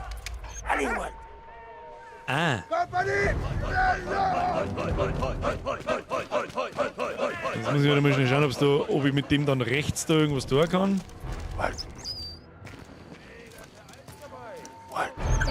Nö. Wir gehen noch eins weiter. Schaffen wir leicht. Dann müssen wir auf der linken Seite mit dem Hund was tun. Stragami, Straßen-Gassen-Mischling. Okay. Es hat sich so vernünftig angehört, dass ich mir gedacht, vielleicht gibt es die Rasse, ich weiß bloß nichts davon. Das Ding war. Good boy. Good boy. Der Hund muss links die Zange haben. Ja, ich hab die Zange gar nicht gesehen, sag ich dir, was ist. Bis wir da waren. Rein mit dir. Gib's mal die Zange her. Merci. Ja, gib's mal die Zange her! So, warten, bis die Typen wieder weg kann. Oi!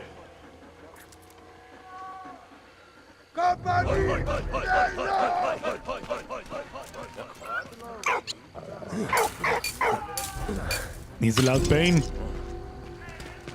Und runter mit der Bude. Wo ist der Hund? Und wir gehen mal unten durch. Rasse Good Boy, genau, die akzeptiere ich. Oh shit, da ist schon wieder ein verschlafener MG-Schütze. Schlaft der immer wieder ein, oder wie sagen das? Eingenickt. Okay. Weiterschleichen. Hierher! Hinten fliegt das Zeppelin umeinander. Immer uns wieder verstecken. Ja. Link einmal den Knopf. Und dann kriegst du einen Deckel auf den Deckel! Oh, so schaut's aus. Haben wir schon drinnen. Oh, da müssen wir wieder jemandem helfen. Nochmal. Wo soll ich den jetzt bitte hinziehen? Nehmen wir mal das Dynamit, geh in den Bau da rein. Irgendwas sprengen wir schon in die Luft, jetzt warte mal. Aber am besten bevor es das... Oh! Da kann man doch hin.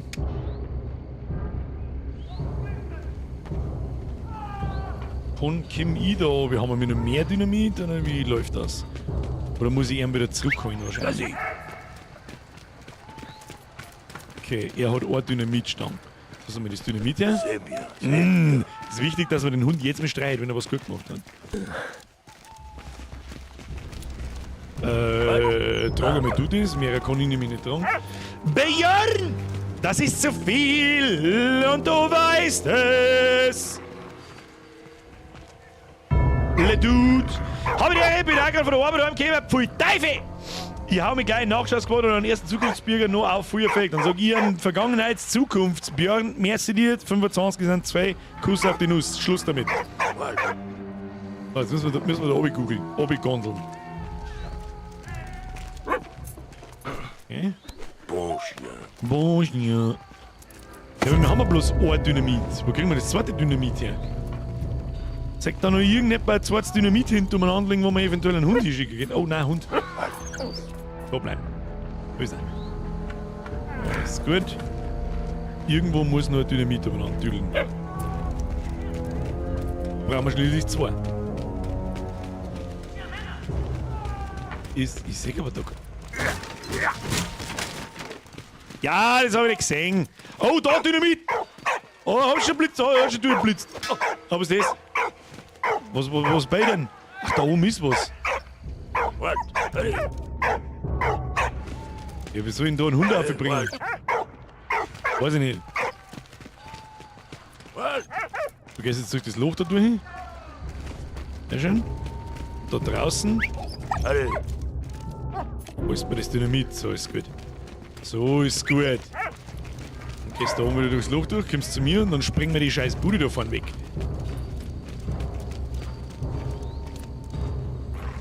Kommt der andere wieder. Schleich dich! Oh, das war knapp. Das war knapp, er hat nur nach links geschaut. Was tut denn da eigentlich, Höwe? Oh. Ui. Braver Boy. Good Boy. Schaffen wir das? Nein, schaffen wir nicht. Nein, schaffen wir nicht. Und los. So. Boy, du gehst da her. Boom! Achso, das hat keiner gespannt. Oh ja, der Rauch verdeckt, jetzt sagt uns keiner. Und wieder eins weiter. Das ist absolutes Pro-Gaming. So, was haben wir da? Oh, das glaube ich fort und dann müssen wir gehen. Sehe ich das richtig?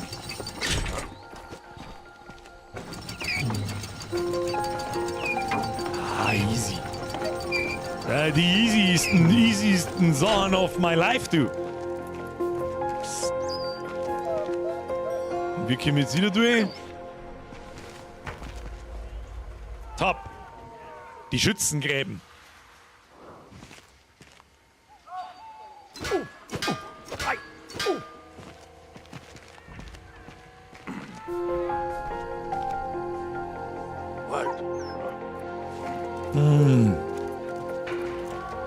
Kann ich mit ihm da irgendwas tun?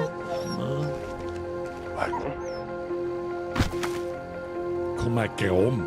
Ah, es sagt mir ein bisschen schlecht, dass man.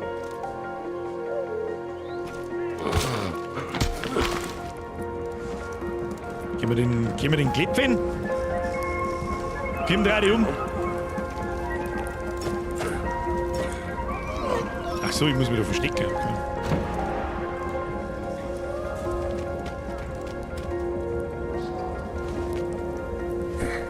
Ein Ziel gefunden. Da ist der Hebe. hey, what? Okay, jetzt wird's interessant. Okay, wir brauchen den Hebe. Geht der Buddy mal da oben rein. Kann ich dem mal nicht dämpfen? Ah, dem kann ich nichts tun.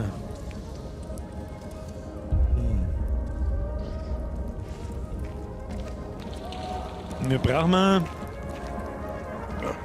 Schauen wir mal, was wir da auf der linken Seite noch zum Holen haben. Brauchen wir das Stück Hebe, damit wir einen Hund ablassen können. Sanitätsbude. Ah, da war der Schlüssel. Also muss man irgendwie einfacher an das Stück Hebe kommen. Was macht da die How-To-Muse?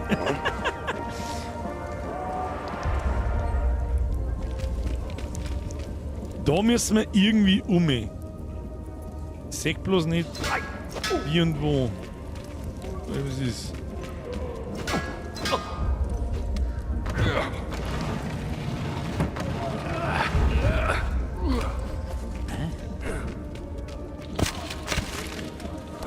Okay, eine Flasche Wein. Flasche Wein zicket. Die Frage ist, was tun wir jetzt mit dem Wein?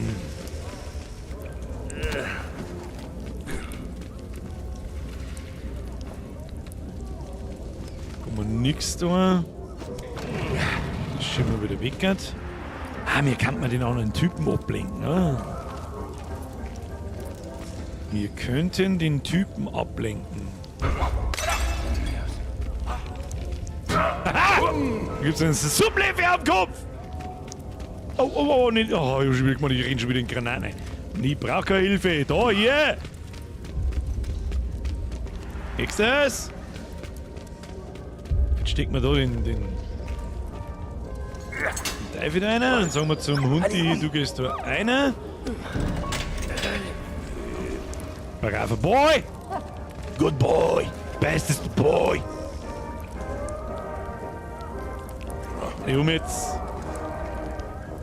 Jetzt holen wir uns den Schlüssel und dann gehen wir in die Sanitätsabteilung hinein.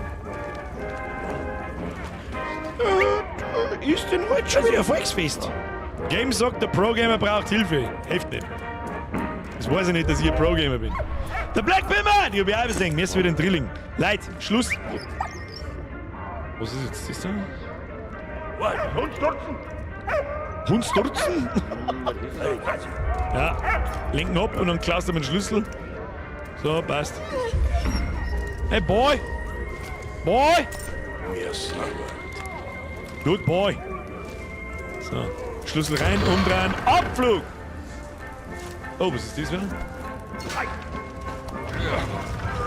Schulden? Okay, eins nach dem anderen.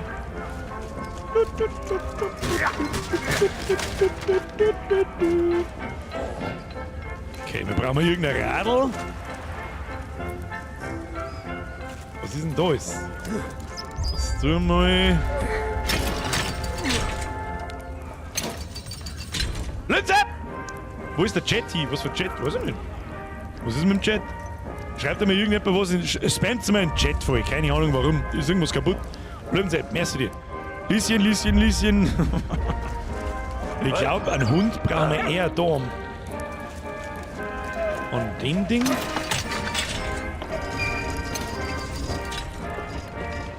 Ja, okay, das kann man. Oh, was? Kann ich einen Hund da hinschicken? Nein, das war irgendwie krass. Müssen wir ganz nach links. Ja. Machen wir so. So. Für was braucht ein Hund?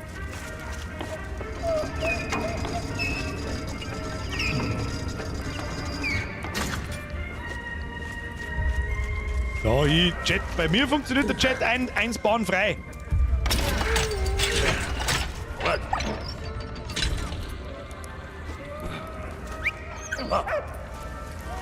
Das heißt, ich muss einen Hund das Ding runterfahren lassen und ich hol's mir innen. So. Gib ihm. Aber wir nehmen das Radl mit. Jawohl. Ja. Dann ziehen wir das Radl da so rein und dann machen wir die Bude auf. So schaut's aus. Easy.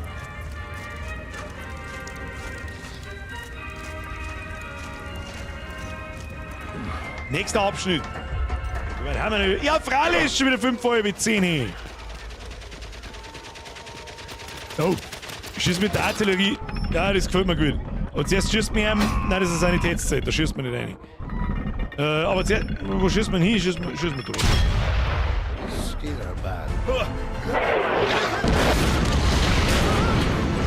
Haha! Okay, tschüss! Ah, er entkommt mit dem Helikopter. Baron von Dorf war erneut entwischt. Aber immerhin war es Emil gelungen, Medikamente für Freddy zu finden. Schon bald waren sie wieder unterwegs. Am Ende einer Irrfahrt, die sie bis nach Reims führte, stießen sie schließlich wieder auf die Spur des flüchtigen Barons und seines... Für heute fertig werden, glaube ich, dauert es zu lang.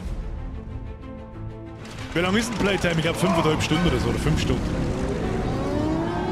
2 mehr brauchen wir über. Oder wie lange dauert das Spiel? Ich habe keine Ahnung. Wie wir uns dafür entschieden haben. Oh nein, nicht schon wieder Autofahren. Das ist so stressig. Oh ja, nix Helikopter, Zickling, selbstverständlich. Und oh no's. Freddy, das aber nicht Granaten auf dem Dates gekriegt. Haben wir schon da. Oh, da ist wieder das Hundsloch, das ist gut. 1. Juni 1915. Oh mein, kommt man da durch.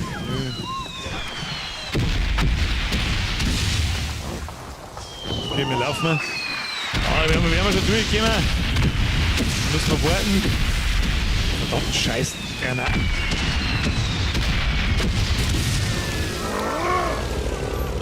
dann ist er wütend. Aber die Deutschen mit einem Zeppelin-Scheiß. Aha. Damals besser ausgeschaut wie heute. SOS, er braucht einen Hebel! SOS, ich brauche einen Hebel. S'il vous plaît! Okay, dann müssen wir einen Hund aufschicken. Das bist du her? Oh, na. So, aha. Oh, da hinten liegt was, ein Rucksack. Ich hab ihn genau gesehen, die seht ihr nicht, die steht davor. Ah, Rucksack gefunden. 6,5 Stunden sagt, how long to beat? Ja, da wären wir heute nicht fertig, das kannst du. Kannst du knicken, leider Gottes. 3 Stunden dauert, dann noch Valiant Hearts Coming Home. Das kommt ganz drauf an, wie stark es mich begeistert bis zum Schluss. Aber bis jetzt ist es echt ein schönes Spiel. Noch mit drauf sitzen. Ich kurbel die auf. Ah. Kommt der Doggo? Oh, das hilft uns genau gar nichts.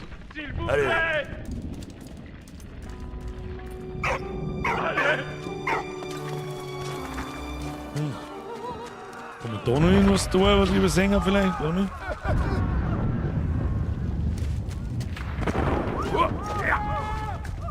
Ne. Die suchen alle Leute. Da kommt man nur ein, ja?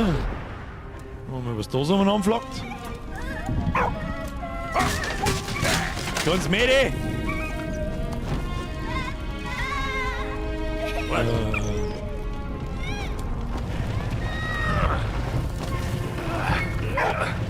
Schieben wir jetzt einmal so weit, dass du da rauskommst. So. Sehr gut. Wir kommen da sowieso nicht vorbei. Das heißt, wir gehen da. Ah, was ist denn da ist los? Jetzt wird's aber sehr vielschichtig da. Ja,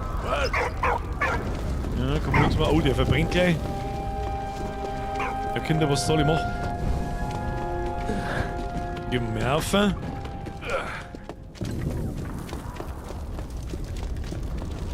Oh.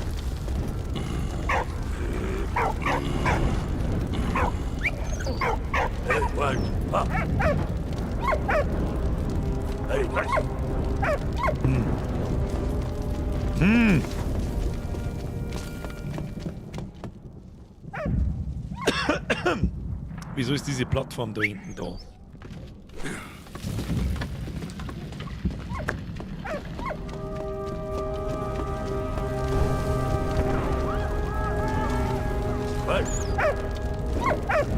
Scheint mir so, als könnten wir hier nichts tun. Aber da liegt die Zaun hinten, ich hab's schon gesehen. Ja, vielleicht können wir da einfach drüber schirmen.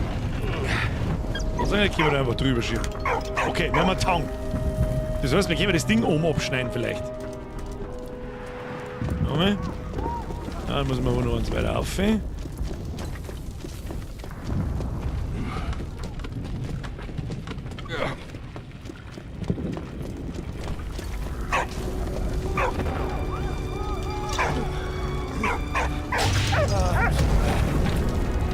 Alter Mann gerettet! Und ich glaube, ich springe. Nö.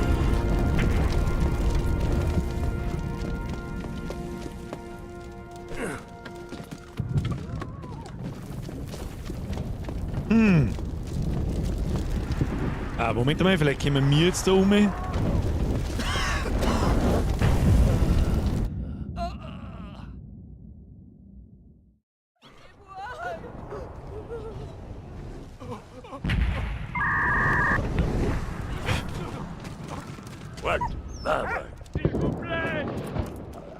Hund ziehen raus!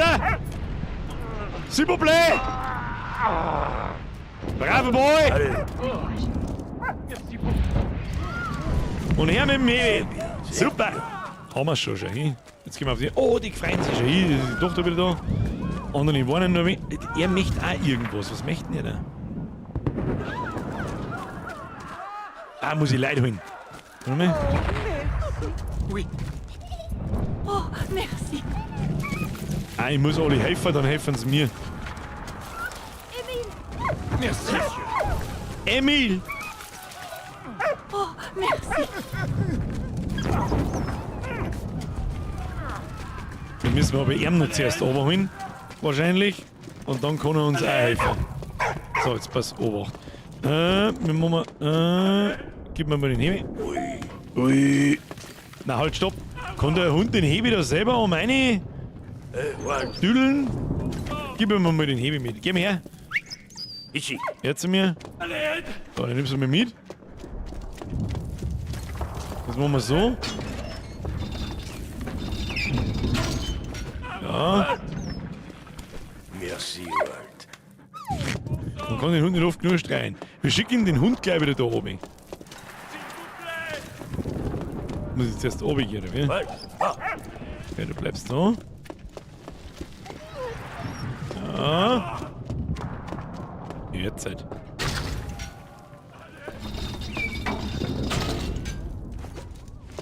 Da go auf jetzt an. Walt. Und jetzt gib ich ihm das Ding. Ja! Mann, der ist auch nicht auf den Kopf gefallen da oben. Der muss ja den Hebel musst du selber betätigen. Und jetzt? Alle. Was lassen wir? Also, ihm lassen wir einzeln aber, oder was? Hilft uns was, wenn wir mir.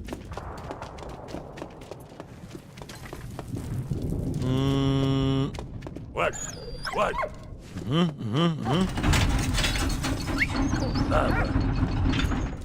Wieder da oben, den werde ich wahrscheinlich ja so ober lassen müssen. Walt. Walt. Was ist denn? Walt. Kommst du? Ah, braver Boy. Und los geht's, gehen wir. So, jetzt müssen wir das Ding da auf Seitenschirm. Ja. Haben wir alle beieinander, oder was? Jawohl! Easy! Grüß Gott bei der Hand! Ah, dies wird man lustig im Nachschau-Score. Mr. Fridolin! Fühlen Sie sich in die Zukunft vom Zukunftsbürger in den Zukunftsfridolin hineingegrüßt für Ihren allseits gern gesehenen Kommentar nach dem Stream. Oh, was beißt denn du? Nein. Oh mein Gott, was tust du denn? Warum rast du dann so komplett aus? Oh, kämpft der andere. Freddy Boy.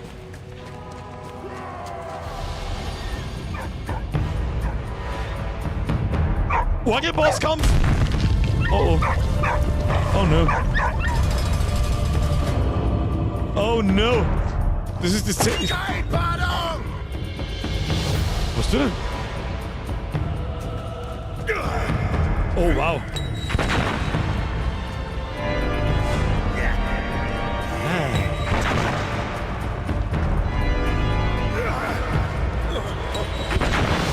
Kann ich den irgendwie...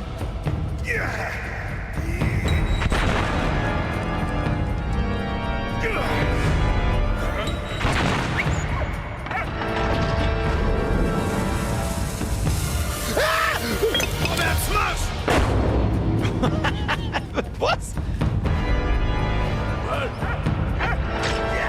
Ach, ich muss ihn umeinander blocken. Ja, ich verstehe schon.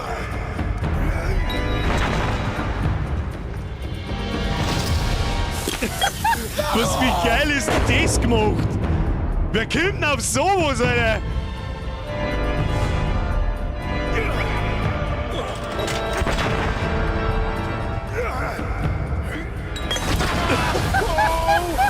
Wer kommt denn auf sowas? Wer konzipiert denn so einen Bosskampf? Vorwärtsmarsch!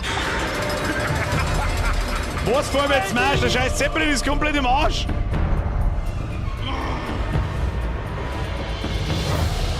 Was tut ihr währenddessen? Jetzt verprügeln wir es währenddessen mit dem Zeppelin abhauen. Oh no. Oh no. Oh, das schaut nach mächtig bösen Bosskampf aus. Aus den Gräben! Was muss ich jetzt machen? Okay, ich sehe hier keine mit das Ding da, ist verdächtig. Oh shit.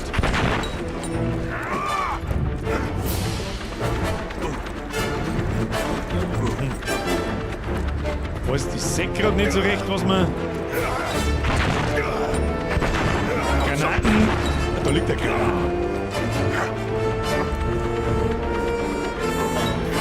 Okay, hab schon verstanden. Muss ich gescheit einwerfen. Oh.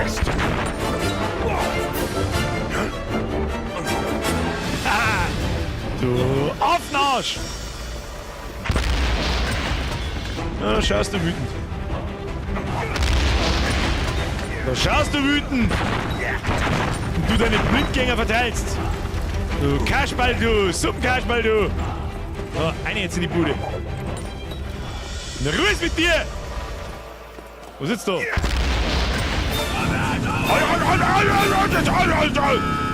nein, da ist der Karl drin! Oh.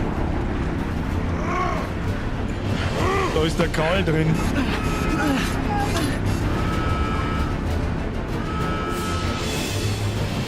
Jetzt wird es aber noch mal Zeit, dass deine Lehrer nicht umschützen. Da ist der Karl drin. Aber du kommst höchst her, immer gleich höchst. Oh oh.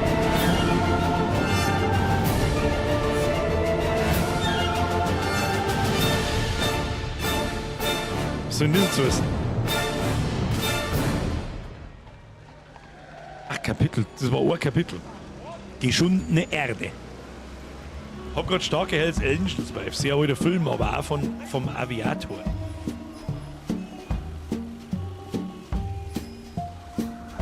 Anna studierte Tiermedizin, als der Krieg ausbrach. Die Deutschen standen nur noch 30 Kilometer vor Paris, als ein Brief ihres Vaters sie erreichte. Er sei bei guter Gesundheit, doch bitte er sie inständig, das Ende des Krieges abzuwarten, bevor sie nach Hause komme. Doch Geduld gehörte nicht gerade zu Dass die wegkriegst, am Weg hinsehen. Aber ich sperre mir jetzt an. 6. September 1914, 9 Monate zuvor. Was kann die? Da ist eine Uhr. Habe ich hier Brief damals. Oh. Oh, links. Werft mir ein Stück Coin auf, ist ja klar. So, und das Collectible, das nehmen wir auch mit, wenn wir schon dabei sind. Der gute alte Vogel! Halt das Ding wieder, oder was? Ja, wie? Wollen da mehrere Coinstücke mitnehmen vielleicht? Na, hab ich schon. Ja, oder sonst was? Was auch immer das ist, ich hab keine Ahnung. Ja, ihr Vater ist ja der Besi. Oder wir sehen das. Was soll ich da? Den Schlüssel brauche ich. Ach, ich muss warten, bis es über mir fliegt wahrscheinlich. Ich voll Trottel. Ziel einmal da nach oben. Geh mir her jetzt, du ganz Mistviech. Mistviech, her ist alles.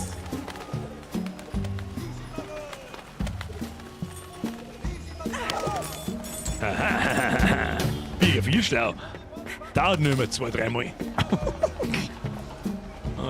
Diesen hier. Boah, immer diese Ziel gefallen ist, aber ja.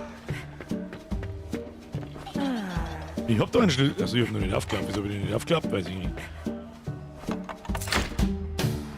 Aha! Easy Squee, was ist da los? Schaut ein bisschen creepy aus, das Kind. Ich kann mir nicht helfen, es schaut ein bisschen. Los mich, geh weg. Was ist da los? Der Pulver jemand. Da wird Pulver, extra Blatt. Extra Blatt. Taxis an die Marne. Pariser Taxis werden beschlagnahmt. Handfranzosen in eine Taxis in Krieg geschickt. Okay. Was ist mit den Daumen? Collectible? Oh, da ist was um. Da ist eine Kiste mit Schraubenschlüsseln um und die schaut mich an, als kann ich das benutzen. Das kommt ja direkt aus Creepy Tale. Wahrscheinlich hat es mich schon. Ah, da brauchen wir so ein Ding. Da brauchen wir 4 einen Reifen und. Oh, was haben wir da? Das ist der Kreuzschlüssel. Und da ist ein Radl. Ah, ich muss wieder zu Frau machen, weil wir haben wieder nichts zu reißen. So, das ist dran. So, wir haben jetzt einen Kreuzschlüssel, der hilft uns da gar nichts. Oh, der wirft da das Club umeinander. Brauchen wir noch das 4. Nein, das Dreieck, die brauchen wir nicht. Dreieck haben wir nicht. Und das können wir richten. Ja. Easy peasy. Wirft jetzt, vielleicht lasst der mal was fallen. Oder? Na? Der Soundtrack ist geil, das stimmt. Sehr französisch. Ja, Moment einmal, der da funktioniert ja genauso beim Dreieck wie.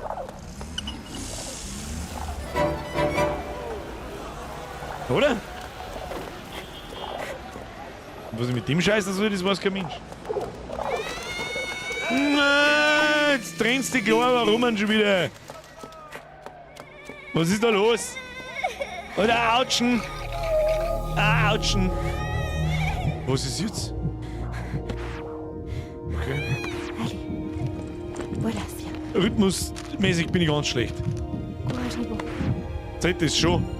Allez, courage. Ja, da hast du einen Spielraum wie ein Närrischer. Du bist so creepy. Du bist sehr creepy, kleines Nerl. Was haben wir da? Machst du Schmusen oder was? Nein. Ja, und jetzt? Können wir Stecker zu haben? Okay. Da liegen immer noch 2 Schrauben. Ich nehme jetzt mal den Kreuz einen Schraubenschlüssel mit.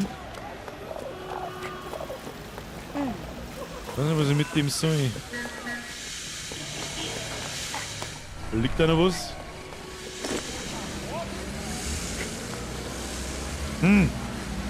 Ich finde nichts, wo man... Warum muss ich denn das Ding da einschalten? Das macht ich verstehe nicht.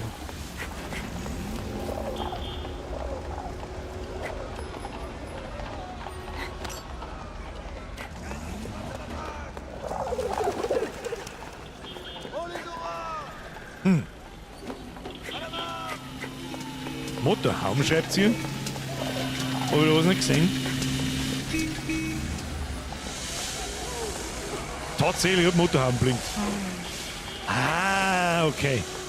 Das habe ich einfach nicht gesehen, so was ist da, habe ich nicht drauf hingeschaut. Aber jetzt brauchen wir das Flaschel von der Mann, das da an im Gürteldruck hat, oder? Und da geht ein Wasser rein, deswegen der Wasserhahn. Okay, bin schon stark. Wo hat denn das Ding hingestellt? Da haben wir es. Jetzt habe ich da einen Schlüssel liegen lassen im Brei. Wieder. Weiter geht's.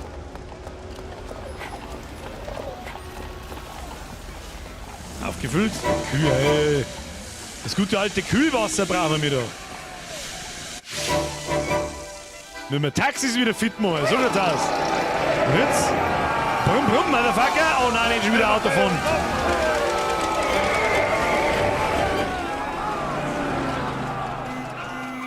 Was? Oh je.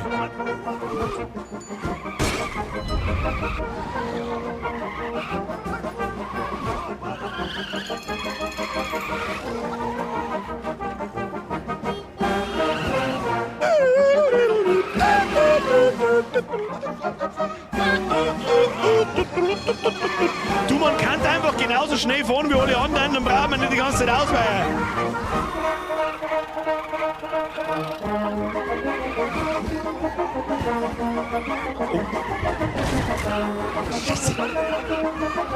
Das ist ein bisschen unfair, wenn 4 nur noch reinkommen.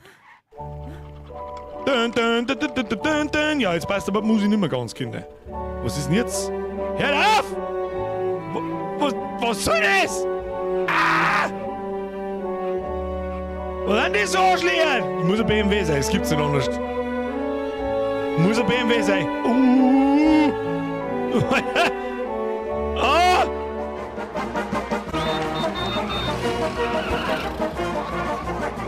Das ist schon witzig.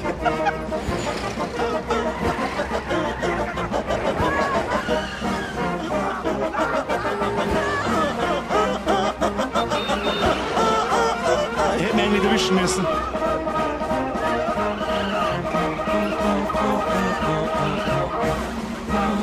Es ist so stressig. Bitte hör auf damit. Danke! Fahr zu jetzt! 7. September 1914. Die Taxis fuhren die ganze Nacht Hat er gut gemacht, der Bigger. Hat er gut gemacht. Anna Zero war Dip. stolz. Hashtag Sie Zero starten an die Dip. Front. Ab in den Chat. Haben wir schon lange nicht mehr gehört. Als Anna schließlich ihr Ziel erreichte, erblickte sie die schreckliche Realität mit eigenen Augen.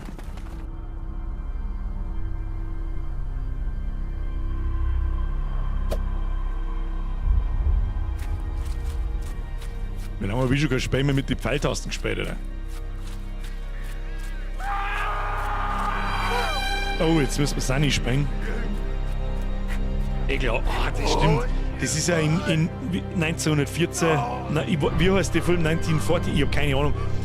Und da gibt es noch einen. Das ist sogar ein Spielberg-Film. Der ist ziemlich underrated, finde ich. Da geht's einmal um ein Pferdl. Weiß jemand gerade, wie der Film heißt? Ist auch glaube ich, Erster Weltkriegsfilm. Und dann kann gleich mal jemand nachschauen, wo man den anschauen kann, weil den mag ich jetzt sehen. Den schaue ich mal zum Einschlafen. Hab ich nicht Gefährten? Gefährten hat er geheißen, oder? Einfach nur. Geht's auch um ein Viertel im Ersten Weltkrieg. Oh, deswegen das Minigame bei der Kleinen. No. Das ist eine gute Medizin. Oh.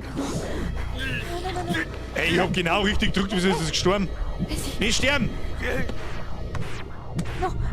Muss ich. Ach, die muss da noch rechts drücken. Au, englischer Titel Warhorse, ja, richtig. Sehr gut.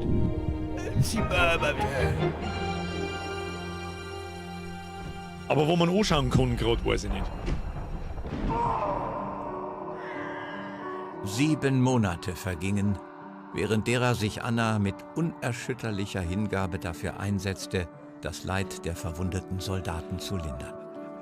Jedes gerettete Leben bedeutete einen kleinen Sieg über den Krieg. Doch der Krieg wütete weiter.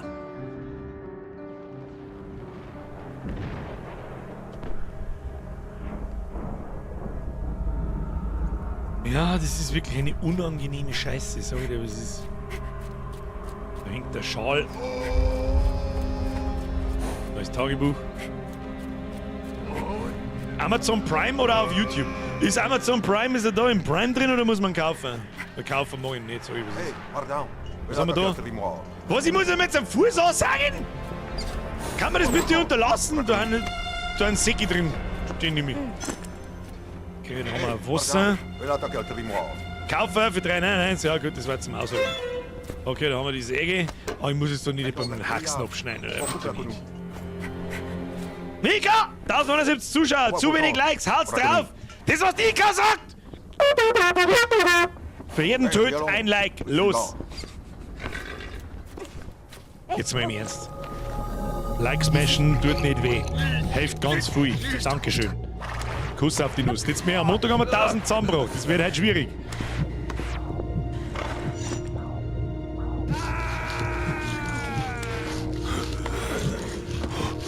Das ist einfach immer ein unangenehmes Gefühl, wenn es um Amputation geht. Da ist Master and Commander auch ganz furchtbar. Sehr unangenehm. Äußerst unangenehm, aber äußerst guter Film. Master and Commander, kann ich nur empfehlen. Mama umdreht. Ja, Max, genau, hast du recht. Für jeden Like ein Tröd. So, kann ich jetzt. Die Socke nehme ich wieder mit. Ich weiß nicht warum, aber die ist wieder rausgefallen. Dann nehme ich es wieder mit. So, Wassi. Brauchen wir Wassi? Er braucht eine Wassi. Okay. Wo ist denn die Schnur fürs Zelt? Die war links vom Zelt, oder? Die war doch da. Wie komme ich da hin? Ah. Oh, da werde ich zuerst das Wasser platzieren müssen, nehme ich an. Beziehungsweise das Fleisch platzieren. Er braucht eine Kruke. Okay, müssen wir Leib verarzten. Das ist unsere primäre Aufgabe mal. Ja, machen wir so. Stehen wir da drunter. Wo hast du jetzt abgesagelt? Ist da noch alles dran oder ist der Lümmel weg? Das kann auch passiert sein. War noch ärgerlicher. Wenn irgendjemand eine Kruke umeinander liegen sagt, man Teil ist. Na, schön, Harry Potter sein Schal. Der Hogwarts-Schal. Irgendwie habe ich gerochen, dass da hinten was liegt. Da sieht man nicht hin. Schön, da ist eine Zeit davor, da sieht man nicht hin, weil man denkt, da gehst du jetzt rein und drückst auf die Leertasten, da liegt garantiert irgendwas versteckt. Und genau so ist es. So. Weiß ich voll mal. Ja. Moven. Holen wir unser Wasser. Ja, wir haben jetzt das Wasser eigentlich braucht. Draußen noch ein paar, oder? Das Wasser wird draußen noch ein paar. Ja, da rechts braucht der Wasser. Okay. Vielleicht druckt der eine Kruke aus. Sur le banc d'Avignon, on the Nase. Oh, da liegt was. Das blitzt. Das nehmen wir mit. Wir nehmen die Säge mit. Vielleicht müssen wir Bruckweg sagen. Was ist da los? Wir gehen mal unten lang. Die Leute ist mit Sicherheit nicht so geil da.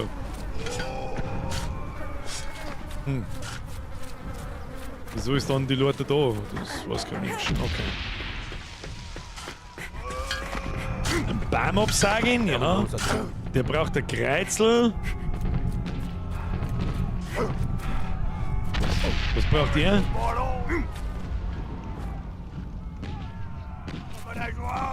Er braucht eine Armbinde, da haben wir ein Kreuzel.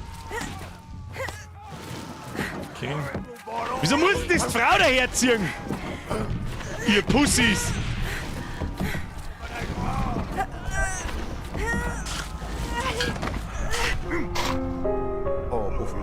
Ja, das hättest du aber auch selber holen können, du Büffi, du. Ah, das kann der Krucker sein, hä? Haha! Kriegst eine Schaufel als Krucker. Du, alles was funktioniert. Ah, und du lässt jetzt ein Tier hinfallen für die Armbinde von dem anderen. Oh, no. Ist schon recht jetzt, da. Gib ihm. Easy. So. Aber Tierchen habe ich noch keins gefunden. Der Schal am Baum, ja natürlich, Kinder. Natürlich, aber dafür müssen wir Zeige mitnehmen. Ja, aber jetzt wieder 2 Leute dann in den Arsch der Welt dran. Halt, da liegt's.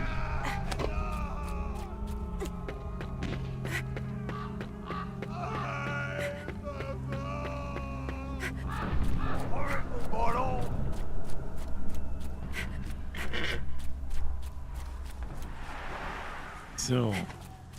Ja. Was legst du das? Ober mit dem Schund.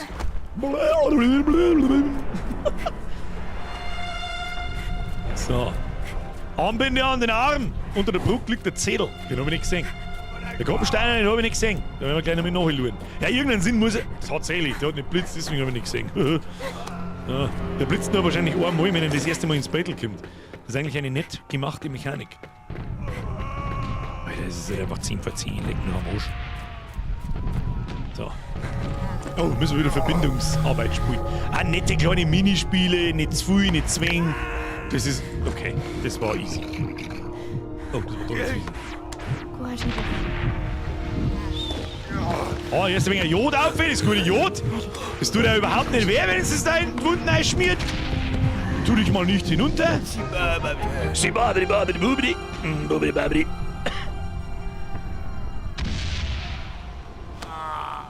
Ich glaube, das Spiel das schaut lustig aus. Hey, Eberle, dann lass dich von mir nicht spoilern. Du musst da nicht alles sehen.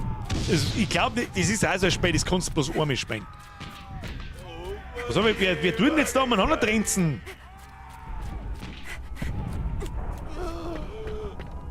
Der Hunddepper, was soll denn den auserzahlen?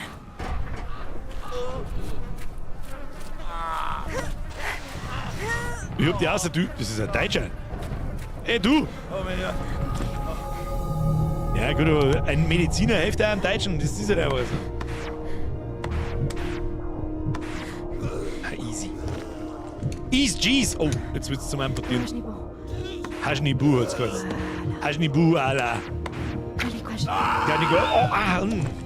Disgusting! So, ein wenig Wasser eingegangelt. Ein wenig Jod nachgeschmiert. Ah, schau hier. East Peace. Sehr deutsche Armeefrisur. Die französischen Offiziere unterhielten sich über Belgien. Die deutsche Armee schickte sich an, eine neuartige sind alle Waffe Menschen zu gleich, testen. das ist richtig. In der Nähe von Ypern, Annas Heimatstadt. FPS im Spiel hackelt schon, stört aber nicht. Anna machte sich Findest? auf, ihren Vater vor der drohenden Gefahr Also ich zu habe warnen. keinerlei Frameverlust und bei Als mir sie im den Spiel eigentlich Stadtrand auch nicht. erreichte, wurde sie vom Heulen der Sirenen Spüren du ja nichts. Ah, jetzt weiß ich nicht, Abschnitte gehen schon noch, Kinder. Das tödliche Gas. Ich schau bloß, war eine ihr ist auch der Zufuhr. Grund, warum ich bei Uncharted nicht da war, wollte mich nicht spoilern. Sehr schade, weil ich schaue da eigentlich echt gern zu. Ich spiele momentan die falschen Spiele. Herr Eberle, du bist ja nicht so dreisch. Ihr müsst euch ja nicht die Spiele bei mir, ist ja Herr Kass. Versatzt euch aus, spielen, wenn ihr selber spielen müsst. Das ist ja klar, das ist ja klar. Na, mit dem können wir schmerzen. Ab ins Medizinhaus. Mit der 5. den Stream neu laden, wenn es ruckelt. Also, ich kann auch bei euch da liegen, ja, natürlich, so ist das nicht. Sie sucht jemand, hat sie ihre Gasmasken auf? Okay. Interesting. Oder, da ist Mami! Mami! Oh, die wird vergessen, so wie das gefällt. Oh, da können wir aufgraben. Und dann durchs Fenster. Das Fenster müssten wir einschmeißen, 100%. Einhauen. Was mit dir? Okay, Verarztung. Verarztung einleiten! Okay, jetzt werden langsam ein bisschen viel Minigames, muss ich ganz ehrlich sagen. Herzdruckmaschine, nicht sterben. Nicht sterben. Oh. Sehr gut! Oh, kriegst du ein wenig Wasser. Blub, blub, blub, blub. Aufe. Dann holst du sofort wieder auf die Füße. Ja, easy cheesy. Merci beaucoup. Oh, was haben wir jetzt gekriegt? Parfüm. Eins Parfüm. Betrifft auch nicht einen Stream, nur die Laufszenen, da ruckelt es extrem bei mir. Echt? Kann vielleicht am Rendering liegen. Das kann sein. Da, die Clark freut sich. Dafür kriege ich jetzt irgendwas für die Masken oder so. Hauptsache die klare Gasmasken, das ist schon mal gut.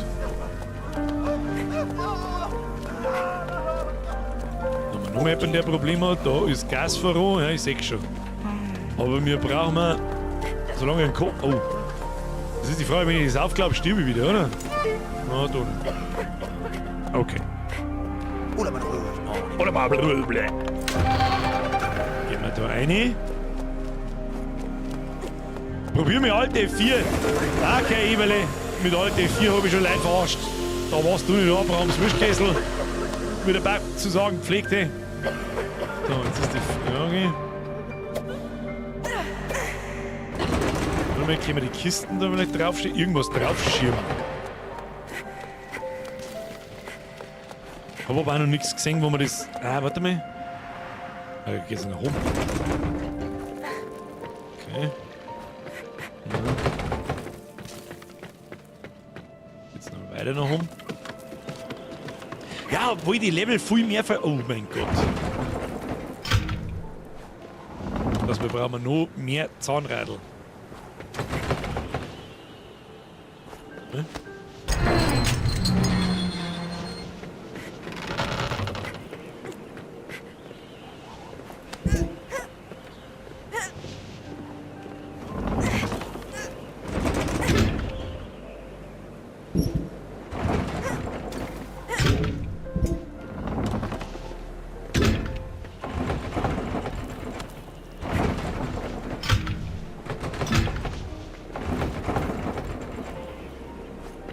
Funktioniert das?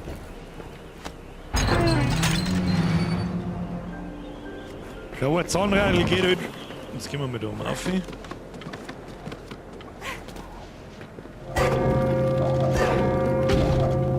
Da war das Zahnradl, das hätte ich gar nicht gesehen. Ich habe einfach gemeint, ja, da hau mit drauf, vielleicht geht's.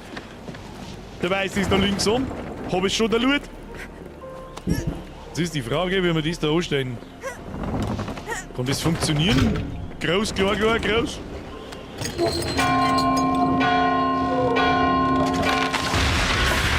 Genau das wollte man bezwecken.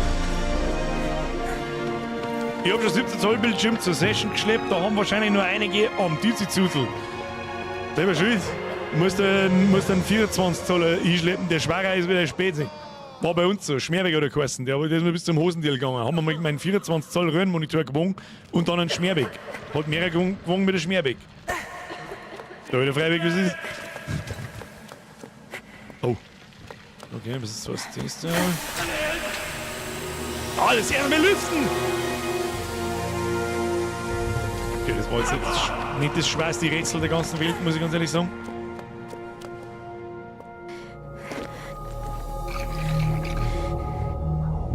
Da, Rhythm is dancing. Danke für den Ohrwurm. Oh, jetzt muss ich 2000 gleichzeitig drücken. Sofort geschnallt, absolutes Problem. Das kann ich like nicht wert, das dann muss sein. Easy! Haben wir eigentlich schon mal eine Sequenz verkackt, ganz am Anfang. Sorry. Hopfensepp schreibt 10 ist. Tatsächlich 10 ist. Was haben wir jetzt gekriegt? Eine Pfeife, ein Bip. Können wir da rausgehen? Ah ja, und jetzt haben wir hinter der Gaswolken. Das schaut nicht gut. Oh. Nein, nicht schon wieder Granatenausweicher. Das war am Anfang, haben wir wieder 5 Steps kassiert mit der Scheiße. Also, du hast doch einen Stecker in der Hand, steck doch den ein. Dann können wir in den Brunnen auf. Okay. Da einer. Was ist da wieder los?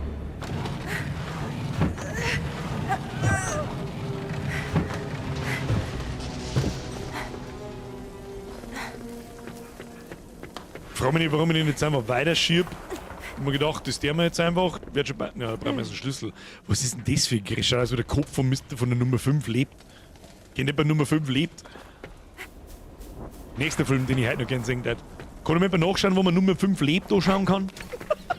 Wenn jemand nicht Nummer 5 lebt, kennt, dann weiß ich, dass er nicht so alt ist wie ich. Kennt noch jemand Nummer 5 lebt? Das war eigentlich ein saugeiler Film, damals, wie ich klar war. Ist er das heute noch? Input, mehr Input! Spreng ich, ja, mittlerweile weiß ich nicht, Mann hat Ahnung. Input! Okay, der Nachttopf, den haben wir gefunden. Input, mehr Input! Schöner Film eigentlich. Wenn ich dann durchdrehen und verkleidet sie als Rocker. Da sind Zahlen. Da steht 2. Merkt euch einmal Römisch 2 und 6. Römisch 2 und 6. Es gibt ja noch einen zweiten Teil von Nummer 5. Weiß. 2 und 6. Römisch 2 und 6. Prime-Abo, Bier. Echt, der ist im Prime. Nice. Sorry, was ist denn schon heute noch? So, Römisch 2 und 6. In dem unteren Beitel ist was anderes gestanden. Was ist mit ihr? Ich muss das da irgendwie wegbringen. Ja, aber einen Schlüssel haben wir immer noch nicht. Den wird uns sie wahrscheinlich geben. Allein oder kaufen. Ach. Und da steht 14. Was uns das hilft, weiß ich nicht. Aber vielleicht, dass hinter den Beitel-Apps ist. Ein Schlüssel vielleicht oder so. Da war 1 und 4. Das habe ich nicht gesehen.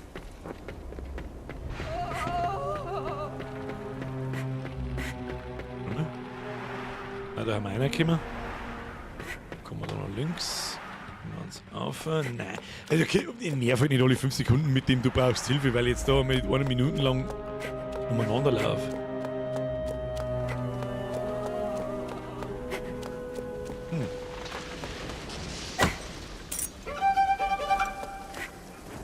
Ich vergesse wieder, dass man zuhauen kann. Ich vergesse wieder, dass ich zuhauen kann. So, jetzt haben wir auf alle Fälle den Schlüssel gefunden. Jetzt gehen wir da hinten in das Gefängnis rein und dann haben wir Nummer 5 seinen Kopf. 14 ist gleich Römisch 1 und 4. Hä? Das verstehe ich jetzt gerade nicht, was du sagen willst damit. Da steht jetzt ein 2er und ein 6er. Oder vielleicht ein 9er und ein 2er. Das kann natürlich auch sein, aber jetzt schauen wir jetzt mal. Da haben wir irgendwas. Scheint mir ein vorzeitiger. Jetzt dreschen wir das Ding nicht mehr, oder? Scheint nichts zu können und da geht's nach unten. Isabella schreibt, zweiter Teil war Nummer 5, gibt nicht auf. Da habe ich nicht mehr gewusst, wie der heißt. 3,8. Also römisch 2,6 oder 9.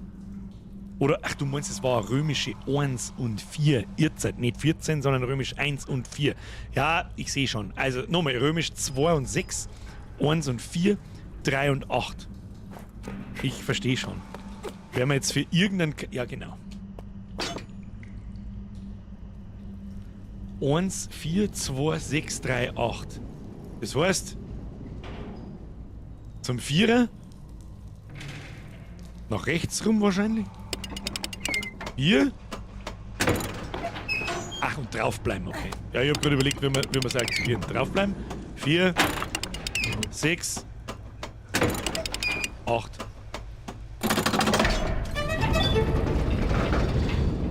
Ah, stopp, der neue Tab ist der. Oder irgendwie so ähnlich. Also, ihr schwulen Engländer! Wer kennt den noch? Der ist auch alt. Oh, da haben wir jetzt dieses Planungshaus. Das Oh, der Panzer, der kommt noch. Das garantiert er. Wenn da das Zeppelin ist und da die Gasanlage und dann kommt da noch ein Panzer. I guarantee. Was haben wir da? Irgendeine Formel. Okay. Den nehmen wir mit. Okay. Segelgranaten. I fart in your general direction. Wir nennen den Tab statt den Tab. Das stimmt. Das ist ein guter Punkt. So, wo haben wir jetzt den Hebel gebraucht? Wo, Oma, haben wir den Hebel gebraucht? Irgendwie die Alte aus zum Lassen. Na nicht! Nein, kein Gas! Wie lange überlebt man denn in so einem Chlorgas? Sekunden? No! Was tut denn Chlorgas mit dir? Schmelzt dein Inneres, oder? Oder die Lunge schmelzt oder irgendein Scheiß. Das ist eine asoziale Scheiße. Wo brauchen wir jetzt den Hebel? Ich nix verstehen. Der Fabi schreibt, der geht gleich schlafen, dann wünsche ich dir eine gute Nacht. Dann machen wir auch bloß noch diesen Abschnitt da fertig, dann machen wir noch ein wenig einen guten neuen Plätschmer. Scheiße, verletzt die Lunge. Alarm! Alarm! Aber ich weiß gerade nicht mehr, wo wir den Hebel brauchen. Der Hebel steigt aus. Ich wünsche Ihnen viel Spaß beim Nachspulen. Kuss auf die Nuss. Die gute die Monty Python. Was der wir mit der da? Was der wir mit der? Was der vielleicht draußen?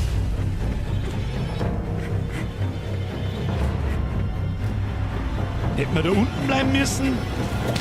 Na, ist ätzend und verdrängt den Sauerstoff in der Lunge, das von entätzt wird und erstickst. Tolle Sache. Sehen kann, na.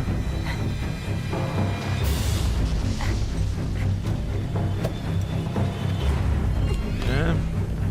Wir haben ja jetzt diesen Hebeldings gekriegt. Draußen links. Draußen links? Draußen links war ein Hebelding? Echt? Müssen wir noch mal schauen. Das kann ich mir nicht mehr erinnern. Mal raus. Tatsächlich!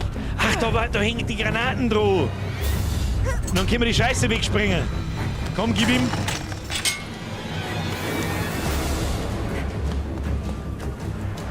Die Frage ist, was wir wegspringen. Ich sehe die Gap schon.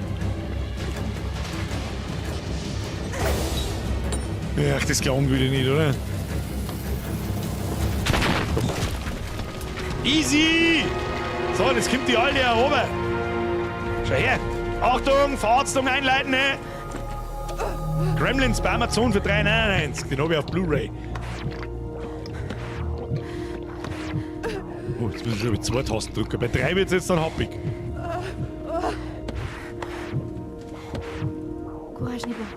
Gurschnibo. Ich komme mich gar nicht auf das Artwork und auf die Animationen konzentrieren, weil ich nur da oben schaue.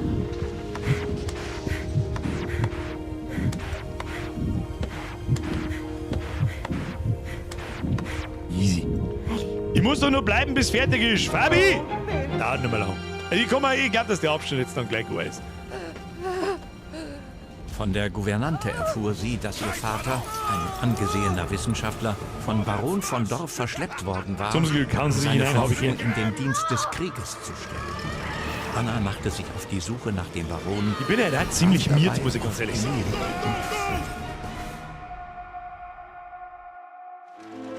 Das Schicksal hatte sie zusammengebracht. Gemeinsam waren sie durchs Feuer gegangen. Schönes Spiel, passt hatten perfekt zu Luftangriffe, Creepy Gas Tale. und Granatbeschuss überlebt. Ich hoffe, das speichert automatisch. Probieren wir jetzt einfach schnell mal aus, wo wir dann wieder anfangen sollen. Ja. Achtung! Und ja, es ist das Spiel von Ubisoft übrigens. Das ist das erste seit langem, das was kann. Schauen wir schnell, was wieder weitergeht. Das Schicksal hatte sie zusammen. Sehr gut, Spiel. Meine sehr verehrten Damen und Herren, bevor es euch wieder alles schleicht, vergessen Sie nicht, den Like-Button zu aktivieren und checken mal die Abo-Glocken. Ja? Wenn du noch kein Abo nicht da lassen hast, haust du mal das Abo rein. Das hier spielen wir nächsten Mittwoch weiter. Am Montag sage ich, am Freitag. Bauen wir mit den da übrigens fertig. Ja? Das wird für eine Weile der letzte Wochenendstream. Es ist ja jetzt wieder heller, macht ich. Das ist ja nix. Bevor es euch wieder schleicht. Und wir machen wir jetzt einen gemütlichen und schmerzen wir noch ein wenig. Und dann sage ich, mir fürs Zuschauen alle, die sich trotzdem schleiern und nicht auf Like drücken. Ja? Das ist offensichtlich 2 verlangt ist. Und wir sehen uns am Freitag gemütlicher Blättschmerz mit Benefits. Ja? Es wird wieder eine Höllentortur bei OBS wieder nicht gehen. Ich schaue mir das nochmal zum Einschlafen an. Isabella! Dann tu es. Schlafen Sie gut. Warte. Zukunfts-Easy, die gerade am Schlafen ist. danken Sie mir später dafür. So. Machen wir das Spätzle. Schaut gut aus. Und dann haben wir noch ein wenig am Blätschmerz. Oder hören wir mal wieder zeitig auf. Ich bin ein bisschen am Überlegen, was wir nächste Woche tun. Also nächsten Mittwoch spielen wir das auf alle Fälle, weil das Spiel ist super gut. Ich bin bloß heute ein bisschen miert. Ich muss ganz ehrlich, ich bin ein bisschen miert. Mir zieht so ab und zu mir ein kleiner Gähner auf, also, nein, die Kamera eingehen, das mag ich dann doch nicht. Heute bin ich ein wenig im Eimer, so wie das ist. Dann mach deine Vorhänge zu, dann ist es auch dunkel um 8 Uhr. Ja, gefühlsmäßig. Ich hätte heute, am Montag war es auch ganz krass, so der erste Tag, so wo lang, oder was war der zweite Tag, wo halt einfach eine Stunde länger hell ist schon. Und dann ist draußen noch hell und ich so, ja, ist ja noch gemütlich, ewig Zeit, schau so auf die Uhr, oh, 7:30, ich muss jetzt einmal streamen. Elden Ring DLC-Vorbereitung, Birger, Juni ist gleich. Nun, noch nicht. Das wird sowieso schwer. Wann kommt der Elden Ring DLC? Mitte, Ende Juli oder Anfang? Weil mein Problem ist so ein bisschen, in der letzten Maiwoche und am Anfang Juniwoche, da habe ich dann eine Woche Urlaub übrigens, also in der Arbeit, und auch hier bin ich dann eine Woche weg, in meiner Geburtstagswoche wie immer. Wir fahren dieses Jahr nicht in den Urlaub, eine Woche lang. Und vorher muss ich die Küche richten. Das heißt, ich bin 3 Wochen unter... habe keine Zeit für Elden Ring. Wann steht denn jetzt der Demokratiesimulator auf dem Plan? Wer ist denn der Demokratiesimulator? Ach, du meinst Helldivers. Das kackt bei mir immer noch regelmäßig ab. Darum bin ich ehrlich gesagt eher unmotiviert, Helldivers zum Spielen. Ich weiß nicht, was Sony-Spiele da für ein Problem haben. Rippalsepp, merci wieder entwickelt. Habt ihr schon nicht übersehen. Du hast mich mit SnowRunner wieder so angefixt am Montag, dass seitdem muss ich einfach auch wieder suchteln. Du, da habe ich ein ganz schlechtes Gewissen, wenn ich leider auf ein Spiel bringe, das einer gefällt. Furchtbar wichtig ist, ich werde nicht bezahlt dafür. Ja, ich spiele selber aus eigenem Interesse und weil das, glaube ich, einen Haufen Gaudi gemacht hat. Die Glamite schreibt, Creepy Tale 3 spielen wir natürlich auch eventuell noch Valiant Hearts. Schauen wir mal. Was wir nächsten Montag tun, ich habe irgendwie Bock auf einen Simulator-April. Ob es Schrottsimulatoren sind, dieser Kaufhaus-Simulator, der mich interessieren. Irgendwelche, schauen wir mal. Ich weiß noch nicht, wo man da Arsch hinhängt. Ich weiß, wir haben ja gesagt, SnowRunner Multiplayer. Kann auch passieren. Schauen wir mal. Ich bin auch auf Enotria gespannt. Das kenne ich zum Beispiel nicht. Ein italienisches Souls-like. Ja, ein Anzeigen-Hauptmeister-Simulator zum Beispiel. Gibt es mehr Gameplay ab als 5 Minuten? Und ist dann langweilig? Oder ist das Spiel heute im Game Pass? Oh, das ist ja richtig. Ich hab's mir gekauft, muss ich ganz ehrlich sagen. Was kostet Valiant Hearts noch? Ich werde nach wie vor Valiant Hearts sagen, ist mir wurscht. Valiant Hearts! Ich weiß nicht, was es mir kostet, ich sag das ganz ehrlich. 10er? Ich hab einen Game Pass aktuell nicht. Da hätte ich vielleicht schauen sollen, ich Vollidiot.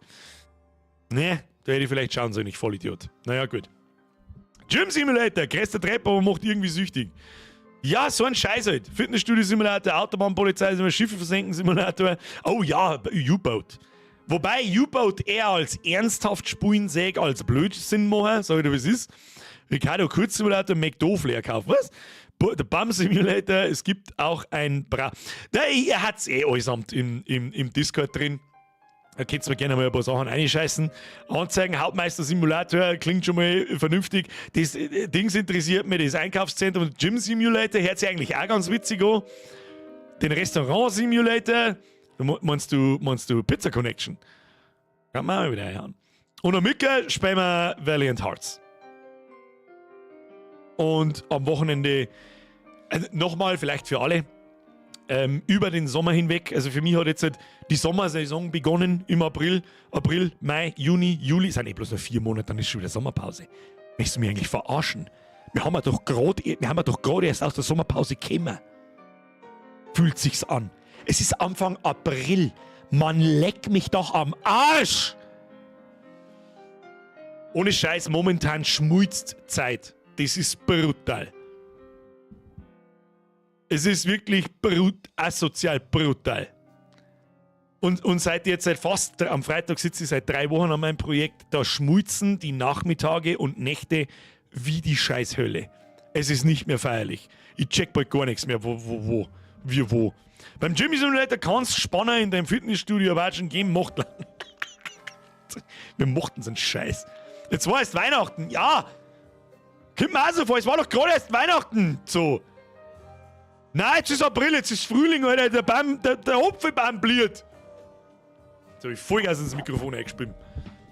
Ja, das ist echt heftig. Ja, Mr. KMDFF, das ist das Alter, das spielt auf alle Fälle eine große Rolle, ja. Jetzt weiß ich, wovor uns unsere Eltern immer gewarnt haben. Der hat sich nicht oben, die Zeit vergeht immer nur schnell genug. Hutapal Franz macht ein Gym auf. Für das ist vielleicht Zeit, ja. Was kostet der Gym Simulator? Gym Simulator. Was ist denn der Gym Simulator? Gym Simulator 24. Da gibt es ja zwei. Da gibt es den Gym Simulator für 1 Euro und dann gibt es den Gym Simulator 24 für 10,79 €.